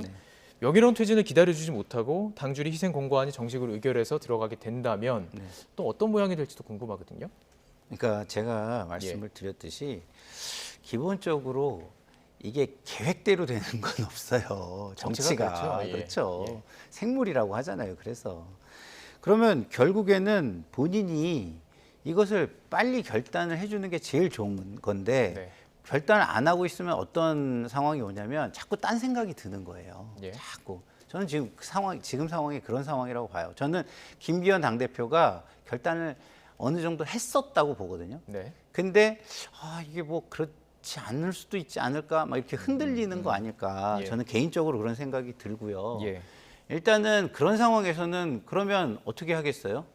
외부 충격이 있는 수밖에 없죠. 그러니까 우리가 할 일을 다 알아도 못하는 경우는 외부의 거대한 압력에 의해서 하는 수밖에 없습니다. 그게 우리 IMF 때 이루어진 거 아닙니까? 사실상 우리가 뭐 경제 구조조정 그 절체절명의 것을 해야 된다 했지만 못했는데 그때 한번 했고 지금도 해야 된다 하는데 지금은 못하고 있잖아요. 그러면 외부 충격이 오기 전까지 이걸 우리가 할 수 있을까요? 전 못할 것 같거든요. 쉽지 않을 것 같거든요. 그러면 제가 볼 때는 혁신위는 그 권고안을 의결안으로 하는 것 이상의 것도 저는 해야 하고요. 그걸 못한다면 혁신위는 의미가 없습니다. 그리고 지금도요. 성과가 거의 없어요. 그러면 국민이 기다려주는 시간 이거를 따져야지 본인들이 중진들을 기다려주는 시간이 이 혁신에서 무슨 의미가 있을까요? 자, 지금 말씀하신 대로 얘기하면 더 큰 게 와야 되는데 더 큰 게 있나요? 권고안 정식 의결 이상이 있나요? 일단은 이 말씀 좀 드리고 싶습니다. 혁신위원회가 지금 이때까지 우리 당이 약 13번 정도가 있었습니다. 그리고 제가 직전 혁신위의 혁신위원이었거든요. 근데 지금 약간 프로세스가 다릅니다. 원래 혁신위가 마감되는 순간에 혁신안들이 정식적으로 보고서가 채택이 돼서 이게 최고위원회에 올라가면 그때부터 이제 심의가 되는 겁니다. 근데 이번 혁신위가 너무 주목을 받다 보니 안건 하나가 논의될 때마다 계속해서 이거 왜 안 해가 되고 있는 겁니다. 정상적으로 보고서가 아직까지 올라간 적이 없다가 이제 명확한 거고요. 그리고 이게 아마 목요일 날 올라가게 될 것 같습니다. 그리고 지금 아직 혁신위가 한 달이나 더 남았거든요. 24일까지니까요. 그럼 이제 절반의 기간이 흘렀고 절반이 남았는데 이 혁신위가 마무리될 때 이 혁신 안건들이 올라갈 것이다. 그래서 지금 혁신위의 성과 여부를 판단하기엔 이른 시간이다. 왜냐하면 혁신안 자체가 공식적으로 올라가지를 않았으니까요. 그리고 지금 혁신위에게 정권을 주겠다라고 했지만은 최고위에서 제가 볼 땐 그렇습니다. 최고위가 무조건 다 받아내라는 규정도 없습니다. 왜냐하면 이게 혁신위에게 정권을 준 것은 정권을 준 것이지만 당의 여러 기구들이 아직 남았거든요. 네네. 그럼 이 기구들이 또 정해야 되는 룰들이 있습니다. 예. 근데 명확한 것은 김기현 대표와 최고위에서 혁신위가 정말 노력하는 거에 감사하게 생각하고 있고 혁신위의 안이 훼손되지 않을 수 있도록 예. 네. 이 공간이 등에 전달을 하겠다라는 의사는 이미 밝혔기 때문에요. 좀 더 지켜보신다면 아마도 국민들이 감동할 수 있는 그림들을 당에서 그려내지 않을까라고 생각됩니다. 알겠습니다. 네. 뭐 전략공청 관련돼서 얘기를 하신 것 같아요. 전략공청 없애자고 이제 혁신위에서 얘기했지만 이게 여러 가지 위원회에서 결정이 되고 그다음 결국은 최고위원 결정이 되는 최고 의결기구이기 때문에 말씀해 주신 것 같은데 알겠습니다. 저희 일단은 30일에 어떻게 이야기가 나오고 그 이후에 어떻게 반응하는지를 좀 살펴보도록 하겠습니다. 자, 어쨌든 지금 혁신위에서 압박하는 부분들은 중진들한테 그냥 나오지 말아도 아니에요. 그냥 험지 출마 얘기잖아요. 희생이죠, 희생. 희생인 거죠. 네. 그러다 보니까 여당 중진 중에 처음으로 수도권 험지 출마를 예고했던 부산 해운대갑 3선 하태경 의원에게 좀 관심이 쏠립니다. 오늘 종로에 출사표를 던졌습니다. 기자회견 내용 들어보시죠. 이번 총선에 서울의 심장부 종로에서 출마하겠습니다. 종로에서 힘차게 깃발을 들고 우리 당 수도권 승리의 견인차가 되겠습니다. 최재형 의원님은 제가 정말 조심스럽게 종로에 도전한다는 말씀을 들으시고 당신이 어떻게 막으시겠나 양해를 하겠다. 개인적으로는 그 의미를 선의의 경쟁의 시간을 가지자는 것으로 받아들였습니다. 당하고도 상의를 했고요. 당에서도 지금 종로에 출마하기로 확정된 사람이 아무도 없고 제 출마를 양해를 해주셨습니다. 수도권 험지 출마 선언했고 종로로 결정을 일단 했습니다. 그런데 종로가 현재 현역 의원이 최재형 의원이에요. 네. 그러니까 국민의힘 의원이 있는 곳에 도전장을 낸다. 험지냐 이런 질문들이 좀 있는 것 같아요. 네. 예. 일단 뭐 굉장히 그 정치적 환경의 영향을 많이 받는 곳이기 때문에 험지일 수 있죠. 네, 험지일 수 있고 기본적으로 지금 국민의힘에서 한동훈 장관과 관련되거나 거물급 정치인들이 거론될 때마다 종로가 거론이 됐어요. 어디 무슨 뭐 동네 북처럼. 그렇기 때문에 하태경 의원 입장에서는 어떤 한 사람이 딱 정해져 있는 곳보다는 이렇게 회자되는 곳이 조금 더 편할 수 있는 게 한 가지가 있을 수 있고요.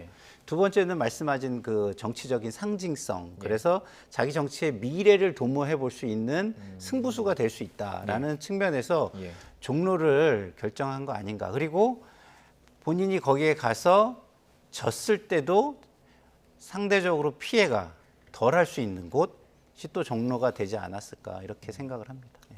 혹시 안 되더라도 뭐 재보궐도 있고 이런 상황들 속에서 자 지금 이렇게 분석을 해주셨는데 당 지도부가 조금 어떤 분인지 궁금하거든요. 이게 그러니까 지금 하태경 의원은 당 지도부가 얘기를 했다. 물론 김기현 대표와는 아니지만 상의가 됐다고 얘기하지만 당 지도부는 또 아니라는 보도도 있고요. 어떻게 좀 들으셨나요? 제가 들을 수도 없거니와요. 이런 이야기를. 설령 뭐 누군가가 상담을 했다고 해도 그 이야기가 밖으로 새어나가진 않을 거니까. 제가 알 수도 없거니와 당 지도부와 설령 상의를 했다라고 해도 나가봐 뭐 이러진 않았을 것이다. 뭐 확정처럼 이야기하진 않았을 것이다. 왜냐하면 누군가가 어떤 지역구에 나가겠다라고 했는데 뭐 절대 불사 안 돼 뭐 이렇게 표현할 수도 없는 것이고 나가 무조건 돼라고도 이야기할 수 없는 것이죠. 누구 한 명이. 그렇기 때문에 이 부분에 대한 이야기는 제가 볼 때 그렇게 무게감을 둘 필요는 없을 것 같다. 이 진위 여부와 관계없이. 라고 판단이 되고요. 그리고 하태경 의원 같은 경우가 부산 지역구를 포기하고 서울 험지로 나오겠다라고 한 부분에 대해서는 굉장히 정무적으로 뛰어난 분이시고 정무적으로 뛰어난 판단이고 당에도 긍정적인 영향을 미쳤다라고 생각합니다. 하지만 뭐 이번에 종로 출마 같은 경우는 긍정적, 부정적 좀 양면성이 있다라고 판단되고요. 긍정적인 것들은 지금 비단 하태경 의원뿐만이 아니라 더 센 분들도 또 출마 의사를 표현할 수도 있거든요. 그럼 경선 과정에서 이게 이슈가 돼서 우리 당에 좀 유리한 홍보가 될 수가 있다 하는 부분이 있을 것 같고요.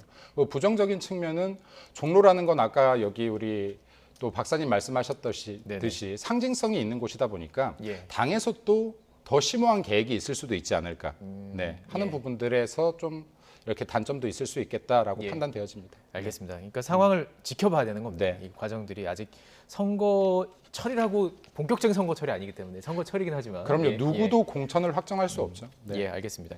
홍준표 또 대구시장이 한마디 또 했어요. 이 지역에 대해서 뭐 출마는 자유지만 착각이 도를 넘는다 이런 말까지 했는데 어떤 의도일까요? 의도보다 네. 본인이 뭐라고 생각하시는 건지 저는 잘 모르겠어요. 예, 예. 본인이 뭐 당에서 일어나는 일에 모든 일에 대해서 이렇게 뭐 다 판단하시고 이야기하시고 그러시는 게 맞나요? 예. 도백이신데 예. 뭐 대구시 시정에 뭐 이렇게 막 그 홍보를 하고 예. 뭐 기자 앞에 나가서 대구시에 대해서 막 이야기하시고 이런 모습은 거의 안 보이잖아요. 그러면은 대구시장 왜 하셨죠? 저는 그런 부분이 훨씬 더 궁금합니다. 훨씬 더 궁금하고요. 예. 어쨌든 종로는 주사파 출신이 갈 곳이 아니다라고 하태경 의원한테 했는데 그러면 국민의힘에서 왜 받아들이셨죠? 예? 저는 뭐 때만 되면 사람의 과거를 가지고 이렇게 이야기하는 거 굉장히 비열한 거라고 저는 생각해요. 예. 일단은 주사파인 거를 그렇게 중요하게 생각했으면 국민의힘에서 받아들일 때 아니 진짜 뭐 온몸으로 막으셨어야죠. 이제 와가지고 무슨 일이 생기니까 이렇게 얘기하는 거 굉장히 좀 비열한 거 아닌가요? 알겠습니다. 짧게 하고 넘어가려고 했는데 많이 말씀해 주셔가지고 자, 그 또 다른 인물이 있습니다. 왜냐하면 이 종로 지역의 얘기가 나오는 여러 인물들 가운데 최근에 정말 정치적 행보라고 해석하시는 분들이 많은 한동훈 장관이 인터넷 커뮤니티를 이렇게 뜨겁게 달고 사진이 있었다고 하는데요.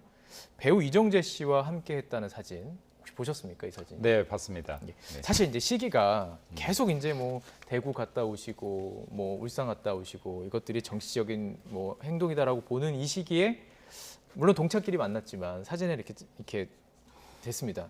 그러다 보니까 이거 총선 출마설 이거 사실이다 이렇게 지금 주목하시는 분이 계세요. 어떻게 보세요, 이건?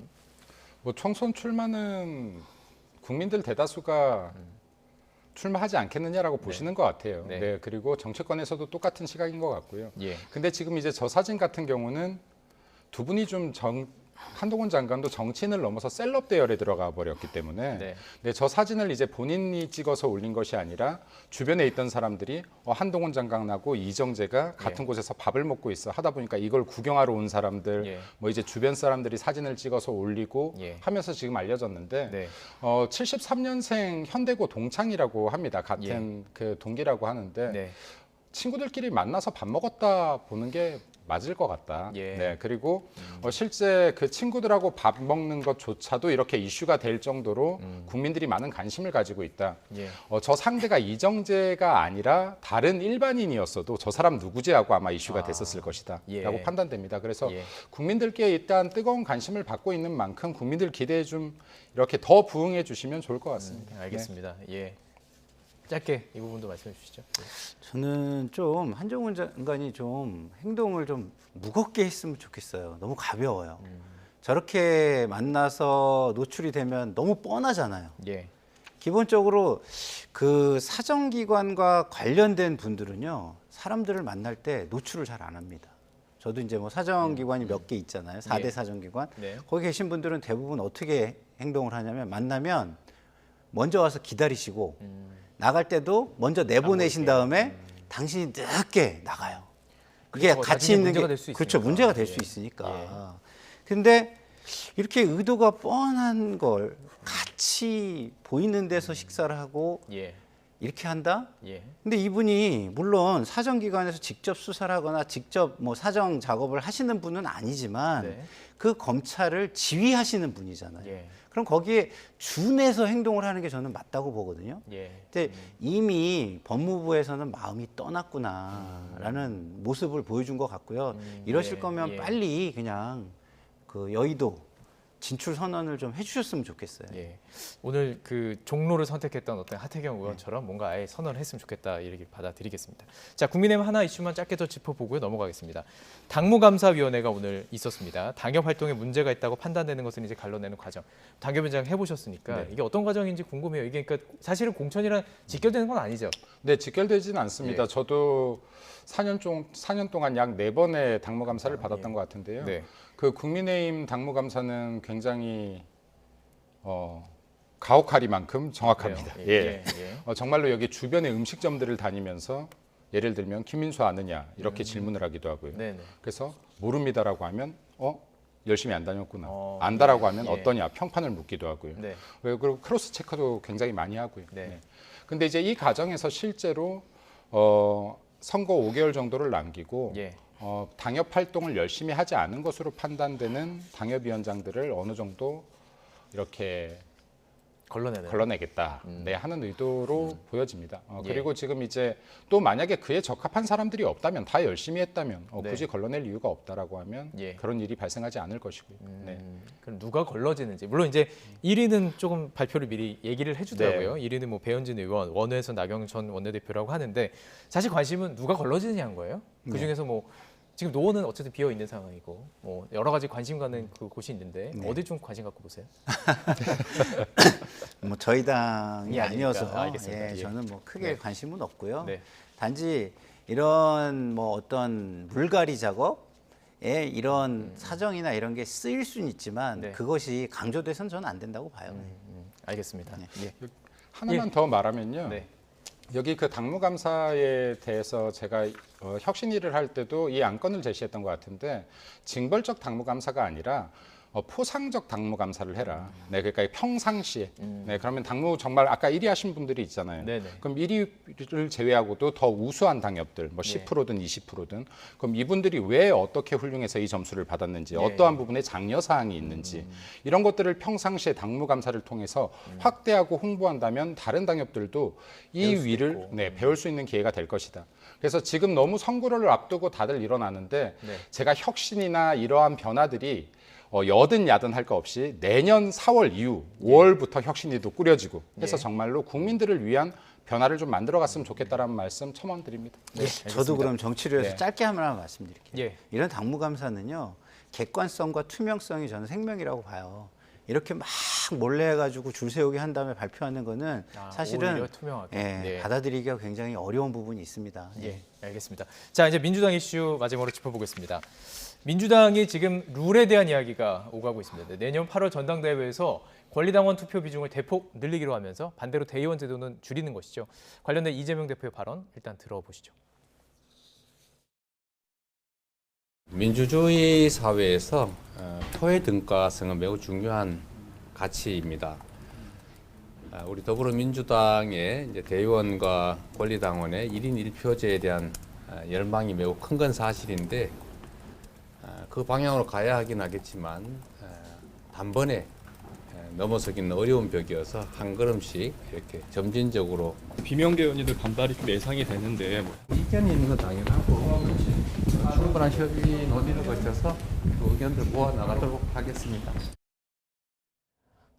제가 기억하는 바로는 지난 8월에 사실 민주당 혁신위원회에서 발표했던 내용과 지금 일맥상통한 거예요. 그러니까 대의원 자체가 지금 거의 60%의 표를 60표를 갖고 있는 걸 줄이자는 거죠. 그때는 이제 뭐 여러 가지 대안들이 제시가 됐는데, 근데 문제는 지금 이 시기에 이 얘기를 왜 하느냐라는 질문이 비명계를 쪽에서 나오는 거예요. 어떤 건지 분석을 좀 부탁드릴게요. 왜 그러는 건지. 기본적으로는 본인의 이해에 충실한 행동을 하고. 그거를 이제 할 수 있는 상황이라는 판단이 있었기 때문 아니겠습니까? 그 지금 국민의힘에서 혁신 작업이라는 게 있고 뭐 하다 보니까 뭔가는 해야 되겠고 그런 상황 속에서 본인의 입지가 굉장히 탄탄해졌으니까 뭐 이런 본인이 하고 싶었던 그리고 지지자들을 좀 더 이렇게 열광시킬 수 있고 본인에게 좀 결집시킬 수 있는 일을 하려고 하시는 것 같은데 논리는 하나도 맞는 얘기가 없어요. 왜냐하면 표의 등가성 이미 따진 상태에서 다른 걸 고려한 겁니다. 1인 1표가 없는 사람이 어디 있습니까? 다 있죠. 근데 우리가 심지어 국회의원 지역구도요. 인구수가 적은데 국회의원 한 명을 줘요. 왜죠? 그 지역의 대표성 때문입니다. 그러면 지금 그 민주당의 그러면은 대의원이나 이런 사람들은 뭐죠? 직역의 대표성이나 지역의 대표성 때문에 소외된 지역에 그렇죠. 소외된 직역, 뭐 소외된 어떤 사람들, 뭐 이런 청년일 수도 그렇죠. 있고, 청년일 수도 있고 장애인일 수도 여성일 있고. 수도 있고 장애인일 수도 있고 그 다음에 뭐 노동일 수도 있고 네. 이런데 소외된 부분을 포함시키기 위해서 예를 들어서 뭐 이제 그 국민의힘 같은 경우는 호남, 민주당 같은 경우는 영남. 예. 뭐 이런 것도 있고요. 그런 걸 위해서 만든 겁니다. 근데 그런 거는 쏙 빼고 그런 거는 이게 지나치게 대표성을 줬다든가 뭐 이런 거를 따져가지고 해야 되는데 마치 표의 등가성을 얘기하면 굉장히 명분이 있어 보이지만 예. 그거는 이미 다 그 내재된 거예요. 예. 내재된 그 1인 1표가 없는 사람이 어디 있습니까? 예. 그래서 저 얘기는 굉장히 논리에 어긋난 말씀을 하신 거다 이렇게 생각합니다. 자, 이 얘기를 제가 해주시길 바랬는데, 그러니까 권리당원의 표가 많아진다라는 것은 그 최근에 이제 들어온 어떤 그 표의 흐름들, 소위 말하는 좀 그 당에서 어떤 의견을 주도하는 어떤 세력들의 권리당원이 좀 많은 것이니까. 그러다 보면 이게 이제 친이명계 쪽이 이재명계 쪽이 유리하다는 거죠. 그러다 보니까 비명계 측에서는 좀 불만이 있는 것으로 지금 보이는데, 자, 그렇다면 지금 개파 갈등이 사실 한참 있다가 살짝 좀 누그러지는 느낌도 있었거든요. 어떻게 보세요? 뭐 물론 다른 당이긴 하지만 재점화될 거라고 보시는지요? 지금 방금 이 말했던 지금 표의 등가성 문제나 이 당원을 바꾸는 거는 네. 사실 이게 적용된다면 내년 8월이거든요. 예. 그럼 내년 이게 총선 지난 이후 8월인데 전당대회가 이걸 왜 지금 생뚱맞게 지금 이 시점에서 꺼냈느냐? 그럼 저는 민주당 내부에서 친명계 내부에서 만에 하나 총선에 진다면이 이제 염려되기 시작했다라고 봅니다. 거기까지 보시는 거예요? 네. 예. 만에 하나 총선이 염려가 됐기 때문에 이 네. 8월의 일을 지금 염려했다. 예. 만약에 총선에 지게 되면 지금 현 지도부, 민주당의 현 지도부에게 책임론이 제기될 것이고 예. 그랬을 때 지금 이때까지 비명계를 탄압했던 것이나 이런 것들이 역풍으로 돌아올 것을 예상해서 설령 우리가 총선에 져도 이재명 체제를 유지할 수 있는 방안을 연구하기 시작했다로 보여집니다. 예. 그래서 이에 대한 부분들은 당연히 비명계에서 펄쩍 뛸 일이죠. 네. 이 부분 충분히 예상했을 거라고 판단되고요. 비명계와 지금 친명계의 갈등이 이로 인해서 좀 더 심화될 가능성이 높아졌다 이렇게 판단됩니다. 네. 그렇군요. 그렇다면 지금 뭐 탈당 얘기 막 나오고 있는 뭐 이상민 의원이라든지 지금 여러 가지 지금 부글부글 끓는 것 같아 보이는 네. 그 비명계 쪽에서 좀 어떤 액션을 취할 수 있지는 않을까요? 어떻게 보세요? 뭐 계속해서 이야기를 지금 하고 있고요. 네. 그 액션은 뭐 계속해서 거부될수록 에스컬레이트가 되겠죠. 예. 어떤 방식으로든. 근데 저는 좀 전에 우리 김민수 대변인님께서 하신 말씀은 저는 좀 다른 의견을 예, 가지고 예. 있습니다. 왜냐하면 이게 총선에서 졌다. 근데도 뭐 그 당권을 유지하려고 그런다. 지금 소위 말하는 개딸, 예. 그 권리당원의 숫자가 그렇게 그 정도로 많지도 많지 않거든요. 않군요. 예. 목소리가 큰 거지 그 정도 아니고 예. 만약에 큰 흐름이 형성됐는데 거기에 반해서 무조건 이재명 당대표만을 예. 외칠 수 있을까요? 저는 그렇지 않다고 봅니다. 왜냐하면 예. 친노, 친문, 친명으로 오는 과정에서 사람들의 구조를 보면은요. 예. 다 친노했던 사람, 친문했던 사람이 친명하는 사람이 굉장히 많아요. 예. 그 얘기는 뭐냐? 예. 다 자기 이해에 의해서 예. 권력에 줄 서는 거라고 저는 보거든요. 네. 뭐 제 생각입니다만 저는 예. 그렇게 보여요. 그렇기 예. 때문에 저는 그렇게 가지 않을 가능성이 좀 더 높다는 게 제 의견이고요. 비명계에서는 당연히 이 부분이 예. 어떤 사당화 내지 분위기를 굉장히 키워가는 것이기 때문에 별로 좋은 흐름이 아니다라는 차원에서 반대 의견을 낼 것이고 예. 그리고 이 흐름이 강화되면 강화될수록 그거에 대한 어떤 다른 특단의 대책들이 저는 나올 거라고 봅니다. 탈당이나 신당 창당까지. 뭐 그것까지도 감안한. 자, 그 여야 따질 것 없이 정치의 속성 그리고 권력의 속성을 좀 얘기해 주신 것 같아서 좀 귀교를 들어봤습니다. 자, 마지막인데 이게 중요한 주제지만 좀 어려워요. 그래서 어쨌든 꼭 한번 다뤄보고 넘어가겠습니다. 지금 민주당에서는 어쨌든 제일 야당이고 어쨌든 법안 발의라든지 통과에 키를 쥐고 있기 때문에 이 준연동형 비례대표죠. 지금 현재 돼 있는 이 상황이고 기억하실 겁니다. 지금 이게 어떻게 됐었는지 뭐 비례정당 나오고 정신없이 흘러갔던 그 시기가 반복되냐 안 반복되냐 이걸 가지고 민주당이 지금 속내를 고심하고 있는 거예요. 자, 이거 좀 설명 좀 부탁드릴 수 있을까요? 예. 일단 국민의힘이 현재로서 이야기하는 것은 병립형으로 복귀하자. 예전으로 돌아가는 네, 거예요? 예전으로 예, 돌아가자. 예. 그럼 국회의원 투표를 할 때요. 국민 여러분들께서 기억을 더듬어 보시면 그 지역의 후보를 투표하고요. 그 정당을 투표합니다. 네. 정당 투표한 게 이제 비례대표를 뽑는 것이죠. 네네. 그럼 이제 정당 투표 같은 경우는 지역구 인물과 상관없이 정당에서 뽑힌 정당을 선택한 비율대로 비례대표 의석수를 나누자 하는 거거든요. 딱 그대로 나누는 네, 거죠. 그대로 나누자. 예. 그럼 이게 국민들이 왜냐하면 후보는 예를 들어서 국민의힘이 좋아요. 네. 이 사람 인물이 괜찮아. 이 국민의힘 이 인물 우리 지역에서 국회의원 되면 좋겠어. 근데 나는 민주당 지지자예요. 예. 네, 민주당에 표를 줄 수 있는 겁니다. 예. 표가 바뀔 수가 있는 예. 거예요. 네, 근데 지금 지난번 같은 경우에 총선을 앞두고 여기 연동형 비례대표제라는 걸 민주당이 꺼내들었습니다. 네. 근데 이게 굉장히 태생부터가 변태적이고요. 네, 꼼수로 만들어진 선거제입니다. 네. 왜냐하면 목적이 무엇이었냐면 민주당에서 여기에 검수완박이라든지 지금 이제 패스트트랙을 하는 데 있어서 군소 정당들의 동의가 필요했습니다. 예. 그러면 이 준연동형 비례대표제라는 걸 만들어서 정의당 등 군소 정당의 동의를 이끌어낸 겁니다. 네. 이 과정에서 정의당 같은 경우는 조국 사태 같은 것까지 침묵하면서 여기에 우리가 의석수가 늘 수 있겠구나 하면서 이 준연동형 비례대표제 패스트트랙부터 다 동의를 했었죠, 실제로. 그럼 준연동형 비례대표제는 뭐냐? 원래는 비례대표 정당들 비율대로 당의 의석수를 나눠줘야 되는데 이렇게 하면 너무 거대 양당만 의석수를 가져가더라.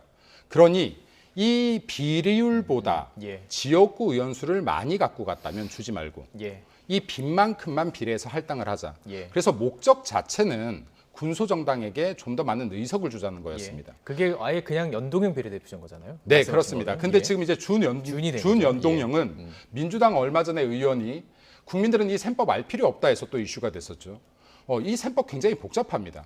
그럼 그 의원조차도 설명을 못하고 있습니다. 그럼 47석 중에서요, 17석은 그대로 두고 30석만 가지고 50% 캡을 씌워서 그럼 50% 비율만 해서 하자라는 이상한 계산법을 만들어낸 거죠. 왜? 연동형으로 했더니 거대 양당이 너무 손해를 봐요, 의석수가. 자, 그러면 이 제도를 국회의원들조차도 설명 못하는 제도입니다. 이런 이상한 변태적인 제도를 만들어 놓고 지금 이제 선거를 치렀던 겁니다. 이 과정에서 결국에는 국민의힘과 우리 당도 그리고 민주당도 그럼 위성정당 만들면서 꼼수로 결국에는 비례대표 다 갖고 갔습니다. 자, 그러면 중요한 것은 뭐냐면요. 이 준연동형 비례대표가 과연 국민들의 민의를 제대로 의석수로 반영시켰느냐 이것도 아니라는 겁니다. 왜냐하면 지금 이제 비례대표는 정당을 정확하게 투표를 했어요. 근데 여기에 어떠한 다른 제도를 먹여서 투표를 했음에도 불구하고 일부를 또 사표로 만드는 효과가 가져오는 것입니다. 그래서 제가 드리고 싶은 말씀은 뭐냐면 지금 이미 선거제가 확정되는데 많은 시간이 지났습니다. 1년 전에 확정됐어야 되는데요. 자, 제발 여든 야든 이러한 것들은 충분한 시간을 갖고 수기를 거쳐서 국민을 위한 제대로 된 제도를 만들자. 그리고 어차피 꼼수로 만들어졌던 잘못된 제도였기 때문에 이거 원점부터 다시 시작해서 내년 총선이 지난 이후에 더 발전된 제도들을 만들어내면 좋겠다라는 생각이 듭니다.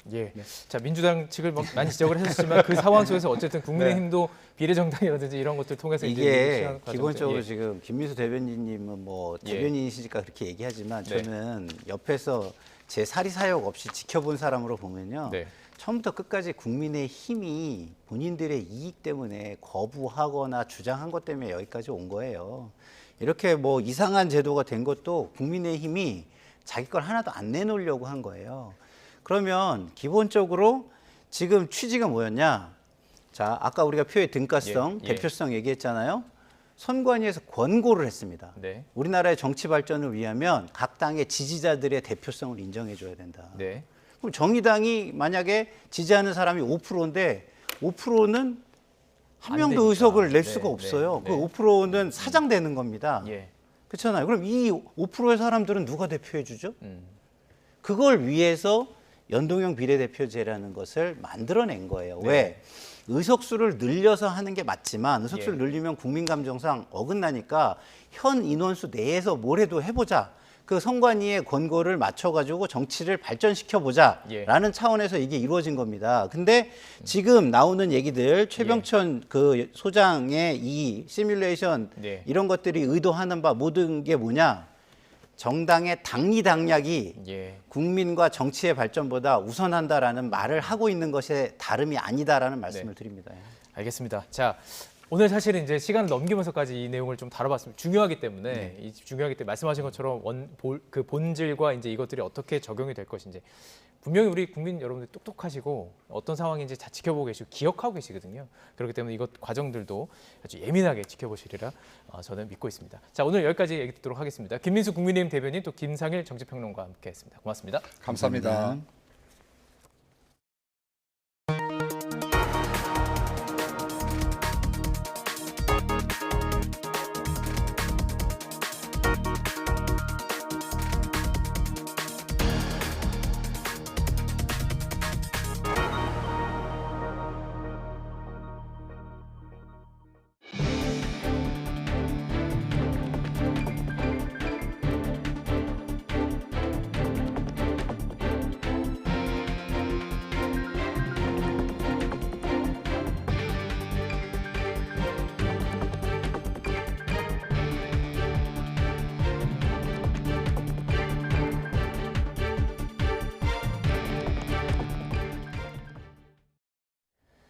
(2030년) 세계박람회 개최지 선정투표 이제 눈앞으로 다가오면서 부산에서는 막바지 응원전이 연이어 펼쳐지고 있습니다.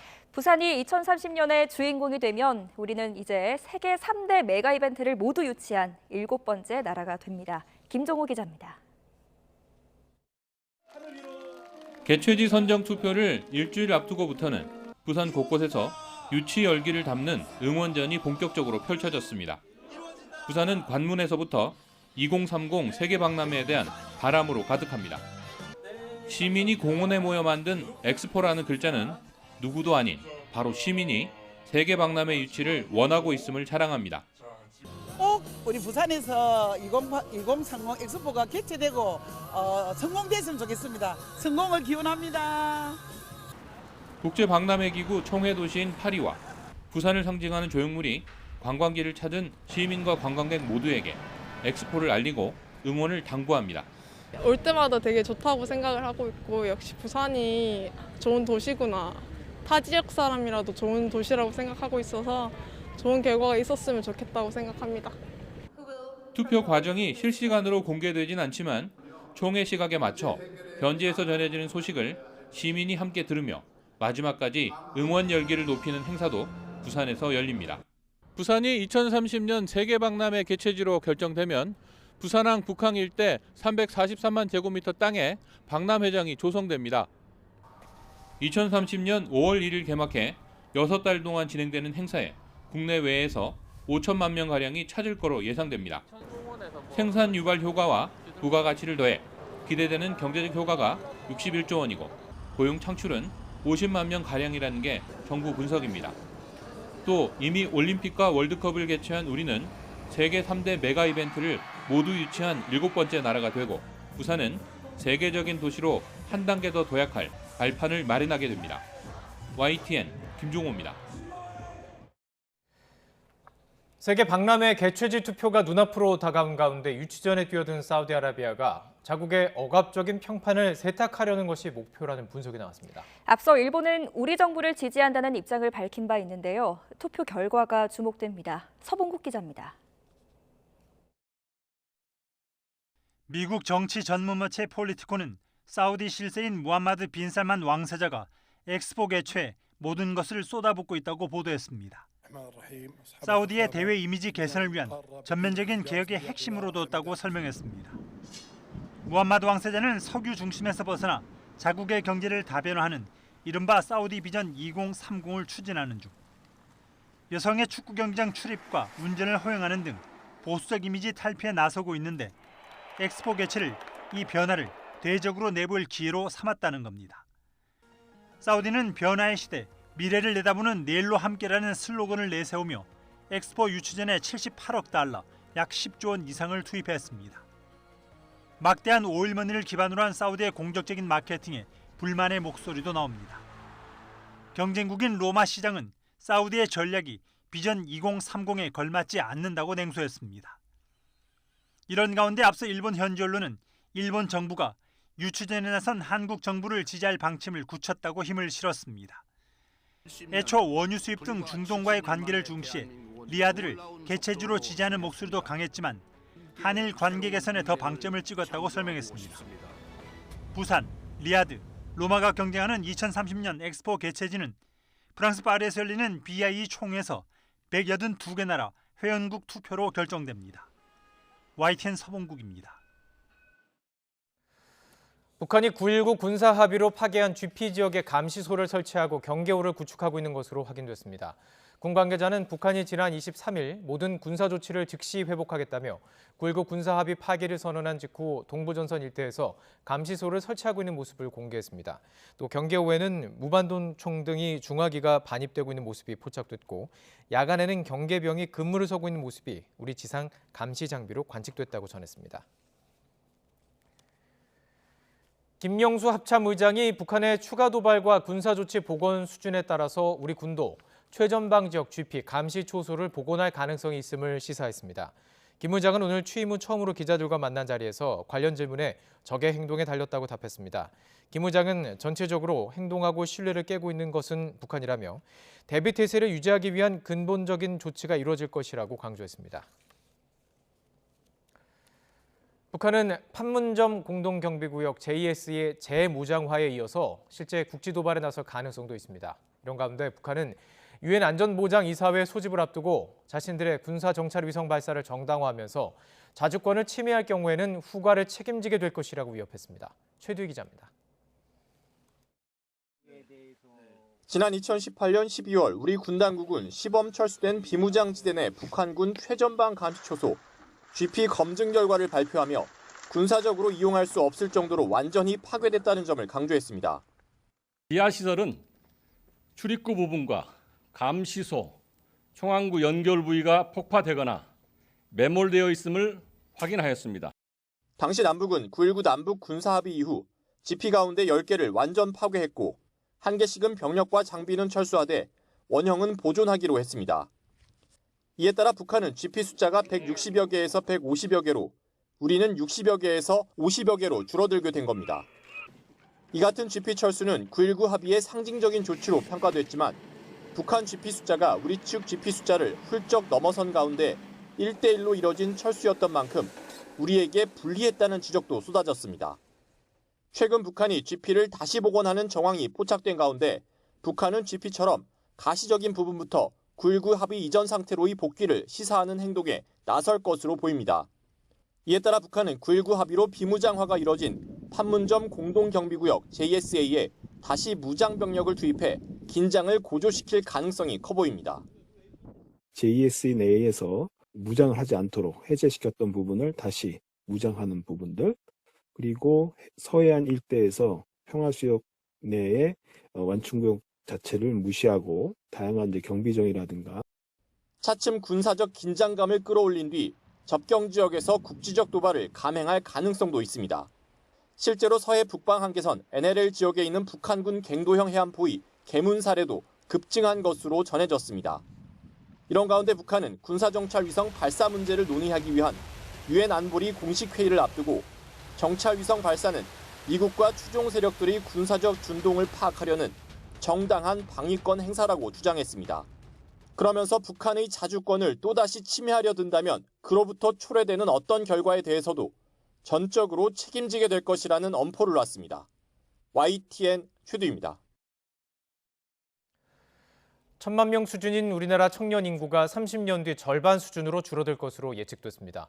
통계청이 발표한 청년 세대 변화 자료를 보면 지난 2020년 기준 19살부터 34살까지 청년 인구는 1,021만여 명으로 저출산에 따라서 2050년에는 521만 3천 명으로 줄 것으로 예측됐습니다.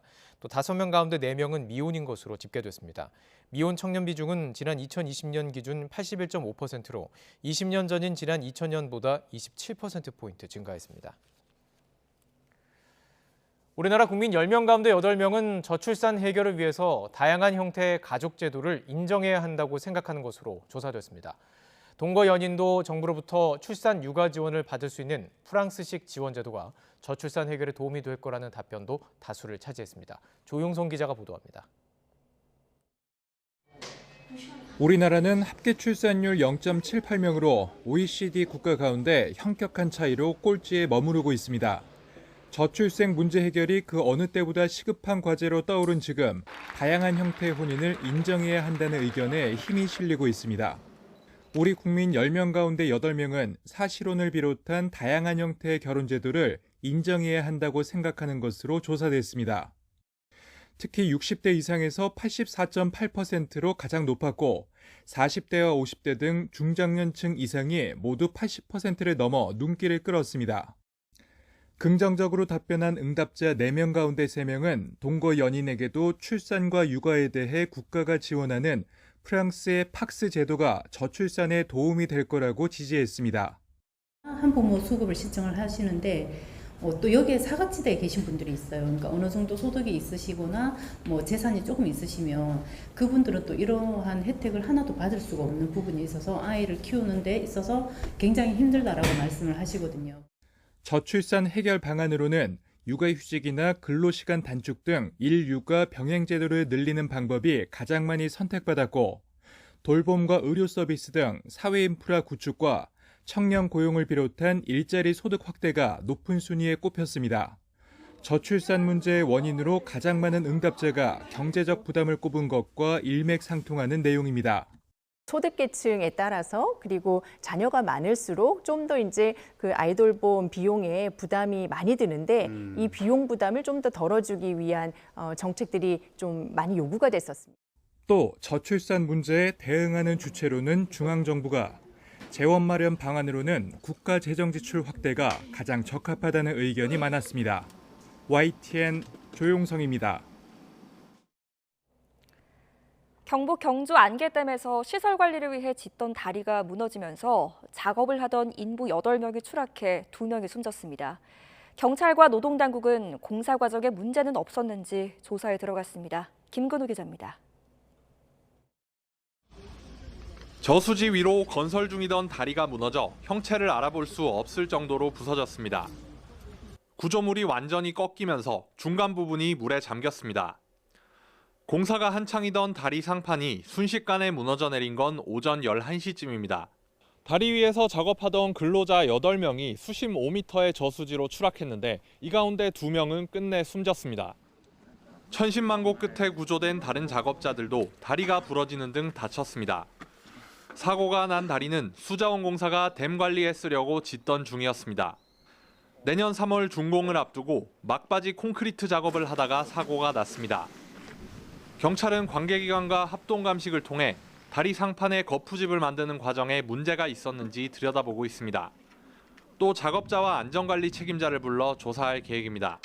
저희들 나름대로 뭐 추측하는 바도 있고 다 기술적으로 봐야 될 확인된 사실은 있지만은 그런 것들이 다 아직은 확정적이지 않고 많은 가능성들이 있기 때문에 노동당국도 사고 현장이 사업비 50억 원을 넘어 중대재해처벌법 적용 대상인 점을 확인하고 조사에 착수했습니다. YTN 김근우입니다. 웹툰 작가 주호민 씨의 아들을 정서적으로 학대한 혐의로 재판에 넘겨진 특수교사의 2시간 반 분량 녹음 파일이 법정에서 공개됐습니다. 녹취록에 담긴 특수교사의 발언들이 아동학대에 해당하는지에 대한 재판부의 판단이 주목됩니다. 임혜진 기자입니다. 자폐 진단을 받은 웹툰 작가 주호민 씨의 아들을 정서적으로 학대한 혐의로 기소된 특수교사에 대한 4번째 재판이 열렸습니다. 법정에서는 2시간 반 분량의 당시 녹음 파일이 원본 그대로 재생됐습니다. 주호민 부부가 아동학대 정황을 파악하기 위해 아이 가방에 몰래 넣은 녹음기에 담긴 건데 발언의 어감과 전후 사정을 알려면 전체 파일을 들어봐야 한다는 교사 측 의견을 재판부가 받아들인 겁니다. 쟁점은 진짜 밉상이네, 버릇이 고약하다, 너 싫어 등의 발언이 음성으로 들어도 괴롭힘이 느껴지느냐입니다. 교사 측은 반복되는 상황에 짜증을 내긴 했지만 맥락을 들어보면 자폐 증세가 있는 아이를 가르치기 위한 수업 방식의 일환일 뿐이라고 주장했습니다. 글자로 보면 그렇게 유죄처럼 보이지만은 실제 목소리를 들어보면 억양이나 뉘앙스 그리고 앞에 그다음에 뒤에 이런 대화를 흐름을 보면은 이게 아동학대가 아니라고 하는 걸 입증할 수가 있기 때문에 녹취에 대한 공방도 이어졌습니다. 당초 공소장에 적힌 도대체 머릿속에 뭐가 들은 거야 라는 부분에서 주시 측이 쥐새끼라는 단어가 들린다고 주장한 건데 검찰은 해당 단어가 맞는지 확인하기 위해 2곳에 감정을 의뢰했지만 의견이 엇갈렸다면서 또 다른 기관의 감정 결과를 받아 공소장 변경을 검토 중이라고 밝혔습니다. 녹취를 들은 재판부는 피해 아동의 부모 입장에서 속상할 만한 표현이 있는 것 같다면서도 교사가 악의를 품고 했을 거라곤 생각지 않는다고 판단했습니다. 지난 재판의 쟁점이었던 녹음 파일에 대한 증거 능력에 대해선 1심 선고 때 함께 판단하겠다는 방침입니다. 이런 가운데 앞서 주호민 측은 교사의 선처를 위해 탄원서를 낼 것이라고 입장을 밝혔으나 얼마 뒤 교사에게 유죄를 선고해달라는 의견서를 법원에 제출했습니다. 또 교사와 학부모들이 계속해서 서로의 입장을 담은 탄원서를 제출하고 있어서 논란은 한동안 이어질 것으로 보입니다.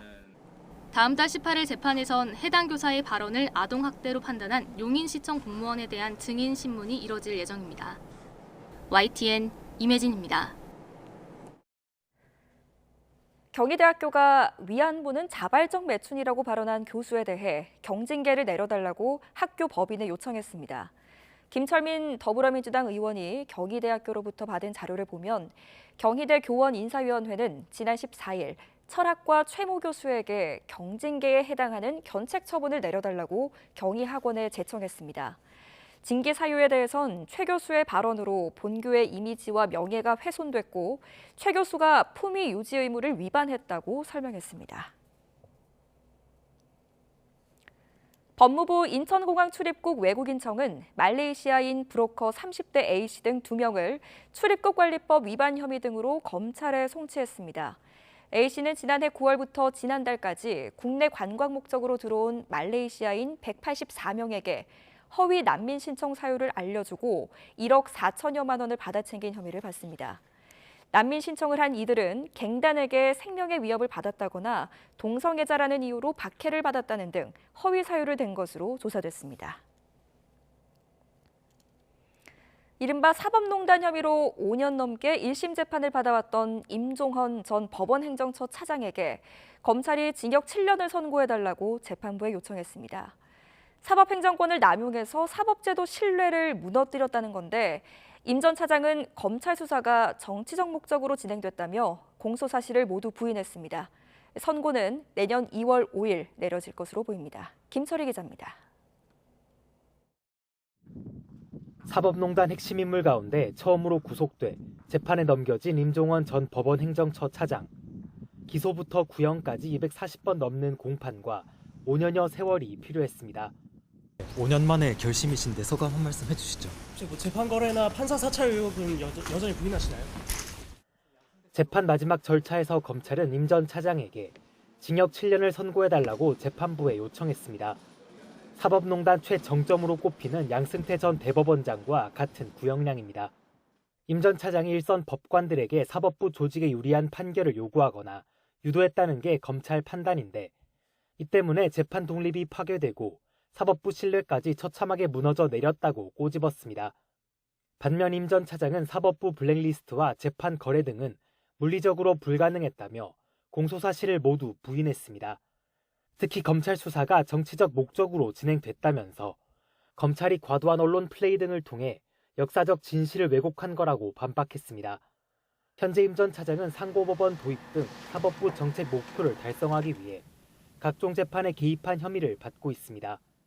강제동원 피해자들이 일본 기업을 상대로 손해배상을 청구하자 정부뿐 아니라 일본 기업을 대리하는 김앤장 측과 소통하며 재판 진행을 논의하는가 하면 국회의원들의 재판 청탁을 들어주고 뜻이 다른 법관을 사찰하며 인사상 불이익을 준 혐의까지 관련 죄목만 30개가 넘습니다. 혐의가 방대한 만큼 재판부는 석 달 뒤인 내년 2월 5일 선고를 진행하기로 했습니다. 양승태 전 대법원장의 1심 선고가 이보다 2달 빠른 다음 달 이뤄지는 가운데 법원이 어떤 결과를 내놓든 상당한 파장이 예상됩니다. YTN 김철입니다. 내년에 고용허가제로 비전문 취업비자를 받아 국내 산업 현장에서 일하는 외국인 근로자 규모가 16만 5천 명으로 정해졌습니다. 사상 최대 규모입니다. 취업 가능한 업종도 음식점업과 광업, 임업으로 확대됩니다. 새로 적용되는 음식점업의 경우 제주와 세종, 그리고 기초자치단체 98곳에서 한식당 주방보조 업무로 시범 도입합니다. 오뚜기가 다음 달부터 카레와 케첩 등 편의점 제품 가격을 올리려던 계획을 철회했습니다. 오뚜기는 이번 가격 인상 철회가 정부의 물가 안정 기조와 또 어려운 경제 상황 속에서 민생 안정에 동참하고자 내린 결정이라고 설명했습니다. 인요한 혁신위의 당 핵심 인사에 대한 희생 요구에 당사자들의 침묵이 길어지고 있습니다. 이런 가운데 비윤계로 꼽히는 부산 3선 하태경 의원이 내년 총선에서 서울 종로에서 출마하겠다고 선언했습니다. 당무감사 종료와 맞물려서 여당 중진 인사들의 거취 압박과 또 현역 의원 물갈이 긴장감도 커지고 있습니다. 조성우 기자가 정리했습니다. 지난달 부산 해운대 대신 서울 출마를 공언했던 국민의힘 하태경 의원이 내년 총선에서 정치 1번지로 꼽히는 서울 종로구에 도전장을 내기로 했습니다. 정치적 기득권을 버리고 수도권 승리의 견인차가 되겠다고 강조했습니다. 종로에서 패배하면서부터 우리 당의 수도권 의석이 줄어들기 시작했고 국회 과반 의석수도 급격히 무너졌습니다. 이것이 종로를 반드시 사수해야 하는 이유입니다. 물론 당 일각에선 비윤계인 하 의원이 부산에서 공천받는 게 어렵다고 판단해 차선을 택했다는 부정적인 시각도 없지 않습니다. 하지만 영남권 중진 의원 가운데 처음으로 수도권 출마 구상을 구체화했다는 점에서 정치권은 주목하는 모습입니다. 인요한 혁신위의 희생 요구에 응답하지 않고 있는 지도부와 중진들이 느낄 거취 부담이 한층 커질 수 있다는 겁니다. 하태경 의원님 종로 출마하신 거예요? 전국 당협위원장들의 지역관리 성과를 평가한 당무감사가 마무리된 점도 이런 분석에 힘을 싣고 있습니다. 현역 의원과 원외위원장 가운데 각각 1위를 받은 것으로 파악된 배현진 의원과 나경원 전 의원 외에 나머지 결과는 베일에 가려졌기 때문입니다. 당무감사가 진행된 204곳 가운데 22.5%인 46곳의 원내외 당협위원장들이 문제가 있다는 평가를 받았지만 명단은 공개되지 않았습니다. 조만간 출범할 공천관리위원회가 넘겨받아 심사 과정에서 활용할 걸로 보입니다. 국회의원의 경우에는 정당의 지지도에 비해서 개인의 지지도가 현저히 낮은 경우에는 또 문제가 있음을. 이렇다 보니 당내에선 현역 의원 가운데 최소 하위 20%는 공천 탈락, 즉 컷오프될 가능성까지 거론되고 있습니다. 지지세가 강한 대구 경북과 부산 경남 중진들이 포함됐을 수 있다는 얘기도 적잖게 오가고 있습니다. 역대 총선에서 적게는 20%대, 많게는 절반 가까운 현역 의원들이 새 공천장을 받지 못한 만큼 당무감사 결과가 현역 물갈이의 신호탄이 될 수 있다는 관측입니다. 대통령실 출신 인사들을 포함해 전략공천을 원천 배제하자는 혁신위 제안까지 비중 있게 반영하려는 분위기여서 본선에 앞선 예선 경쟁은 더 치열할 수밖에 없습니다. 국민의힘 현역 의원들이 지역구 성적표인 당무감사 결과를 받아들면서 현역 재공천과 교체 규모에 관심이 집중되기 시작했습니다. 공천 생존을 둘러싼 치열한 물밑 신경전도 초읽기에 들어갔습니다. YTN 조성호입니다. 더불어민주당이 당대표와 최고위원을 뽑는 전당대회에서 권리당원 표의 반영 비율을 높이는 당헌당규 개정 권찰에 돌입했습니다. 권칠승 수석대변인은 오늘 민주당 당무위원회에서 대의원과 권리당원의 표 반영 비율을 1대 20 미만으로 조정하는 개정안이 의결됐다고 밝혔습니다. 이재명 대표는 당내 반발이 있다는 질문에 대해 민주주의에서 표의 등가성은 매우 중요한 가치라며 1인 1표제로 나아가야 하지만 단번에 넘어서긴 어려운 벽이라 점진적으로 바꿔나가려는 점을 이해해달라고 말했습니다. 유흥업소 실장을 통해 배우 이선균 씨를 비롯한 연예인들에게 마약류를 제공한 혐의를 받고 있는 현직 의사의 구속영장이 기각됐습니다. 이번 사건의 핵심 인물 신병 확보에 실패한 경찰은 무리한 수사가 아니냐는 비판에도 모든 가능성을 열어놓고 추가 수사를 이어가겠다는 입장입니다. 백정규 기자입니다. 마스크로 얼굴을 가린 정장 차림의 이 남성.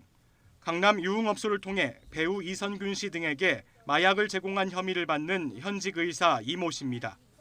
구속 전 피의자 신문을 받은 이 씨는 취재진 질문에 아무 대답 없이 자리를 떠났습니다. 여실장에게 제공한 마약이 이선균 씨에게 전달되는 건 모르고 계셨나요? 여실장한테 마약 제공하신 건 그런데 이 씨 구속 수사를 피하게 됐습니다. 법원은 범죄 혐의의 소명 정도나 다툼의 여지, 수사 진행 상황, 그리고 피의자의 주거지나 직업, 가족관계 등을 볼 때 구속의 필요성을 인정하기 어렵다며 영장을 기각했습니다. 이 씨는 유흥업소 실장인 김모 씨가 마약류 공급처로 지목한 인물인데 경찰이 이번 사건 핵심 인물의 신병조차 확보하지 못한 겁니다. 이런 상황에서 배우 이선균 씨와 가수 지드래곤 권지용 씨가 마약 정밀 검사에서 음성이 나왔고 마약류를 투약했다는 직접적인 물증도 확보하지 못하면서 수사에 어려움을 겪는 상황. 경찰은 앞서 권 씨에게 내려진 출국 금지를 연장하지 않기로 했는데 조심스럽게 불송치 전망까지 나오고 있습니다. 하지만 앞서 경찰청 고위 관계자는 결론이 내려질 때까지 모든 가능성이 열려 있다고 보는 게 맞다고 선을 그었습니다. 일부 판례도 보면 음성 결과에도 마약 투약 정황이 확실하면 유죄 판결한 경우도 있다며 결론을 유보했습니다. 또 이선균 씨는 얼마만큼 투약한 사실이 있는지 확인하고 있다면서 같이 진행 중인 별개 수사도 종합적으로 봐야 한다고 설명했습니다. 무리한 수사라는 비판이 점점 커지고 있는 가운데 물증 확보에 실패하고 의사 이 씨의 구속영장까지 기각되면서 경찰 수사가 또다시 난관에 부딪혔다는 평가가 나옵니다. YTN 백종규입니다. 현지 시간으로 27일에 종료되는 가자 지구의 일시 휴전이 아주 길게 연장될 가능성은 적다고 영국 일간 가디언이 보도했습니다. 가디언은 이스라엘군이 휴전 종료 후 가자 지구에서 하마스의 지상과 공중 공세를 재개하라는 압력을 강화하고 있다며 이같이 분위기를 전했습니다. 앞서 헤르지 할레비 이스라엘군 참모총장도 휴전 마지막 날 오전 성명에서 단호한 어조로 전쟁 재개의 뜻을 밝혔습니다. 이스라엘과 하마스 간의 나흘간의 일시 휴전을 맞아 가자지구 피난민들이 고향을 찾아 가족들의 시신을 수습하고 있습니다. 구호물자 공급이 되고는 있지만 턱없이 부족하고 또 구호물자를 받으려는 줄은 끝없이 이어지고 있습니다. 류재훈 기자가 취재했습니다. 짧은 휴전 기간 알리 메흐디 씨가 14일 만에 고향집을 서둘러 찾았습니다. 활기 넘쳤던 동네는 폐허로 변했고 문 앞 골목에는 담요에 쌓인 시신들이 이곳저곳 널브러져 있습니다. 연락이 끊겼던 아버지와 조카는 끝내 죽음으로 발견됐습니다. وهنا بيدي أنا وأخويا الصغير قدرنا نفحر قبر ودفنا أبويا وابن أخويا الصغير. 그는 이제 삶이 지옥으로 변했다며 상상할 수 없는 파괴와 세상의 무관심에 절망합니다. لا حماس ولا فتح ولا عمرنا مسكنا سلاح بحياتنا. إيش ذنبنا يصير فينا هيك؟ 일시 휴전 이후 식량, 물, 연료 등 구호 물품을 실은 트럭 수백 대가 가자지구 남쪽과 북쪽으로 향하고 있지만 모든 게 고갈된 주민들에게는 턱없이 부족한 상황입니다. 그러다 보니 곳곳에서 구호품을 받으려는 줄이 끝없이 이어지고 있습니다. فيش أي مقومات الحياة عندنا خالص مش موجودة واليوم أنت شايف الطابور وين واصل أكثر من كيلو تدخلش 4 عربيات 유엔기구와 외신들은 일시적 구호 지원에도 불구하고 가자지구의 광범위한 기아와 함께 만연한 위생 위기에 질병 창궐로 인도주의적 참사가 여전하다고 전하고 있습니다. YTN 유재용입니다. 한국 수영의 간판 선수 황선우가 자유형 200m 종목에서 세계선수권대회 출전권을 확보했습니다. 400m와 800m가 주종목인 김우민은 깜짝 2위를 차지했습니다. 양시창 기자입니다. 내년 2월 열리는 카타르 도하 세계선수권이 걸려있는 대표 선발전. 자유형 200m는 황선우와 김우민을 포함해 항저우 개영 800m 금메달 주역들이 모두 출전했습니다. 황선우가 자신의 주종목답게 초반부터 1위로 치고 나갔지만 약 옆 레인에 있는 김우민과 이호준의 추격도 만만치 않았습니다. 하지만 황선우는 끝까지 1위 자리를 양보하지 않고 가장 먼저 터치패드를 찍었습니다. 1분 45초 68. 국제수영연맹 A 기록인 1분 47초 06을 여유롭게 충족하면서 세계선수권 출전권을 따냈습니다. 지난해 부다페스트 대회와 올해 후쿠오카 대회에서 은메달과 동메달을 목에 건 황선우는 세계선수권 3회 연속 메달에 도전할 수 있게 됐습니다. 200m는 지금 그래도 나쁘지 않은 기록이 나왔다라고 생각이 들어서 이제 내년에 있는 카타르 도하 세계선수권에 가기 위한 발판이 잘 마련된 것 같고 자유형 400과 800m가 주 종목인 김우민은 이호준을 0.01초 차로 제치고 깜짝 2위를 차지했습니다. 개인 베스트 기록이라는 기록이 나와서 일단 첫 번째로 좋았고요. 그리고 원래 저는 작년에나 재작년 계속 3위를 랭크를 했었는데 2위를 한 것도 기분 좋고 또 설레기도 하고 그랬습니다. 1, 2위만 출전권이 주어지는 규정상 세 선수가 모두 세계선수권 대회 200m 종목에 출전할 수는 없지만 황선우와 김우민, 이호준까지 A 기록을 넘은 선수가 3명이 나오면서 수영 황금 세대의 가능성을 다시 확인했습니다. 경영 800m 마지막 한 자리를 차지하는 4위는 항저우 금메달리스트 양재훈을 5위로 끌어내리고 이유연이 차지했습니다. 도하 세계선수권대회 출전권이 걸린 대표 선발전, 경영 종목은 이제 김우민이 출전하는 자유형 400m 등 5개 종목을 남겨두고 있습니다. 김천 실내 수영장에서 YTN 양시창입니다.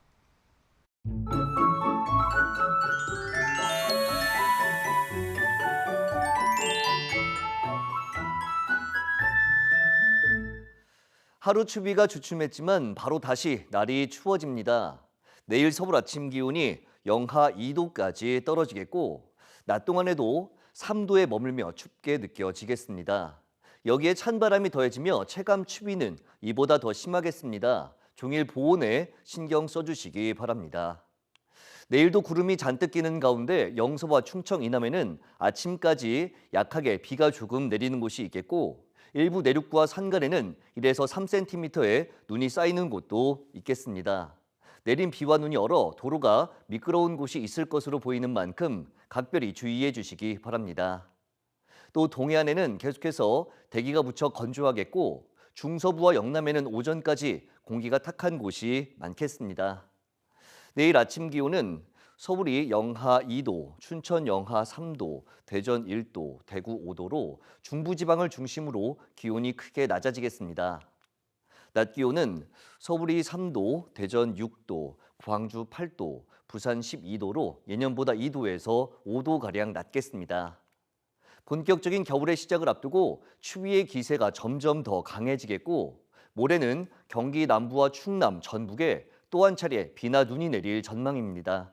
날씨 정보였습니다. 이상으로 뉴스나이트 마치겠습니다. 잠시 후에는 YTN 자정 뉴스가 방송됩니다. 오늘도 저희와 함께해 주셔서 고맙습니다.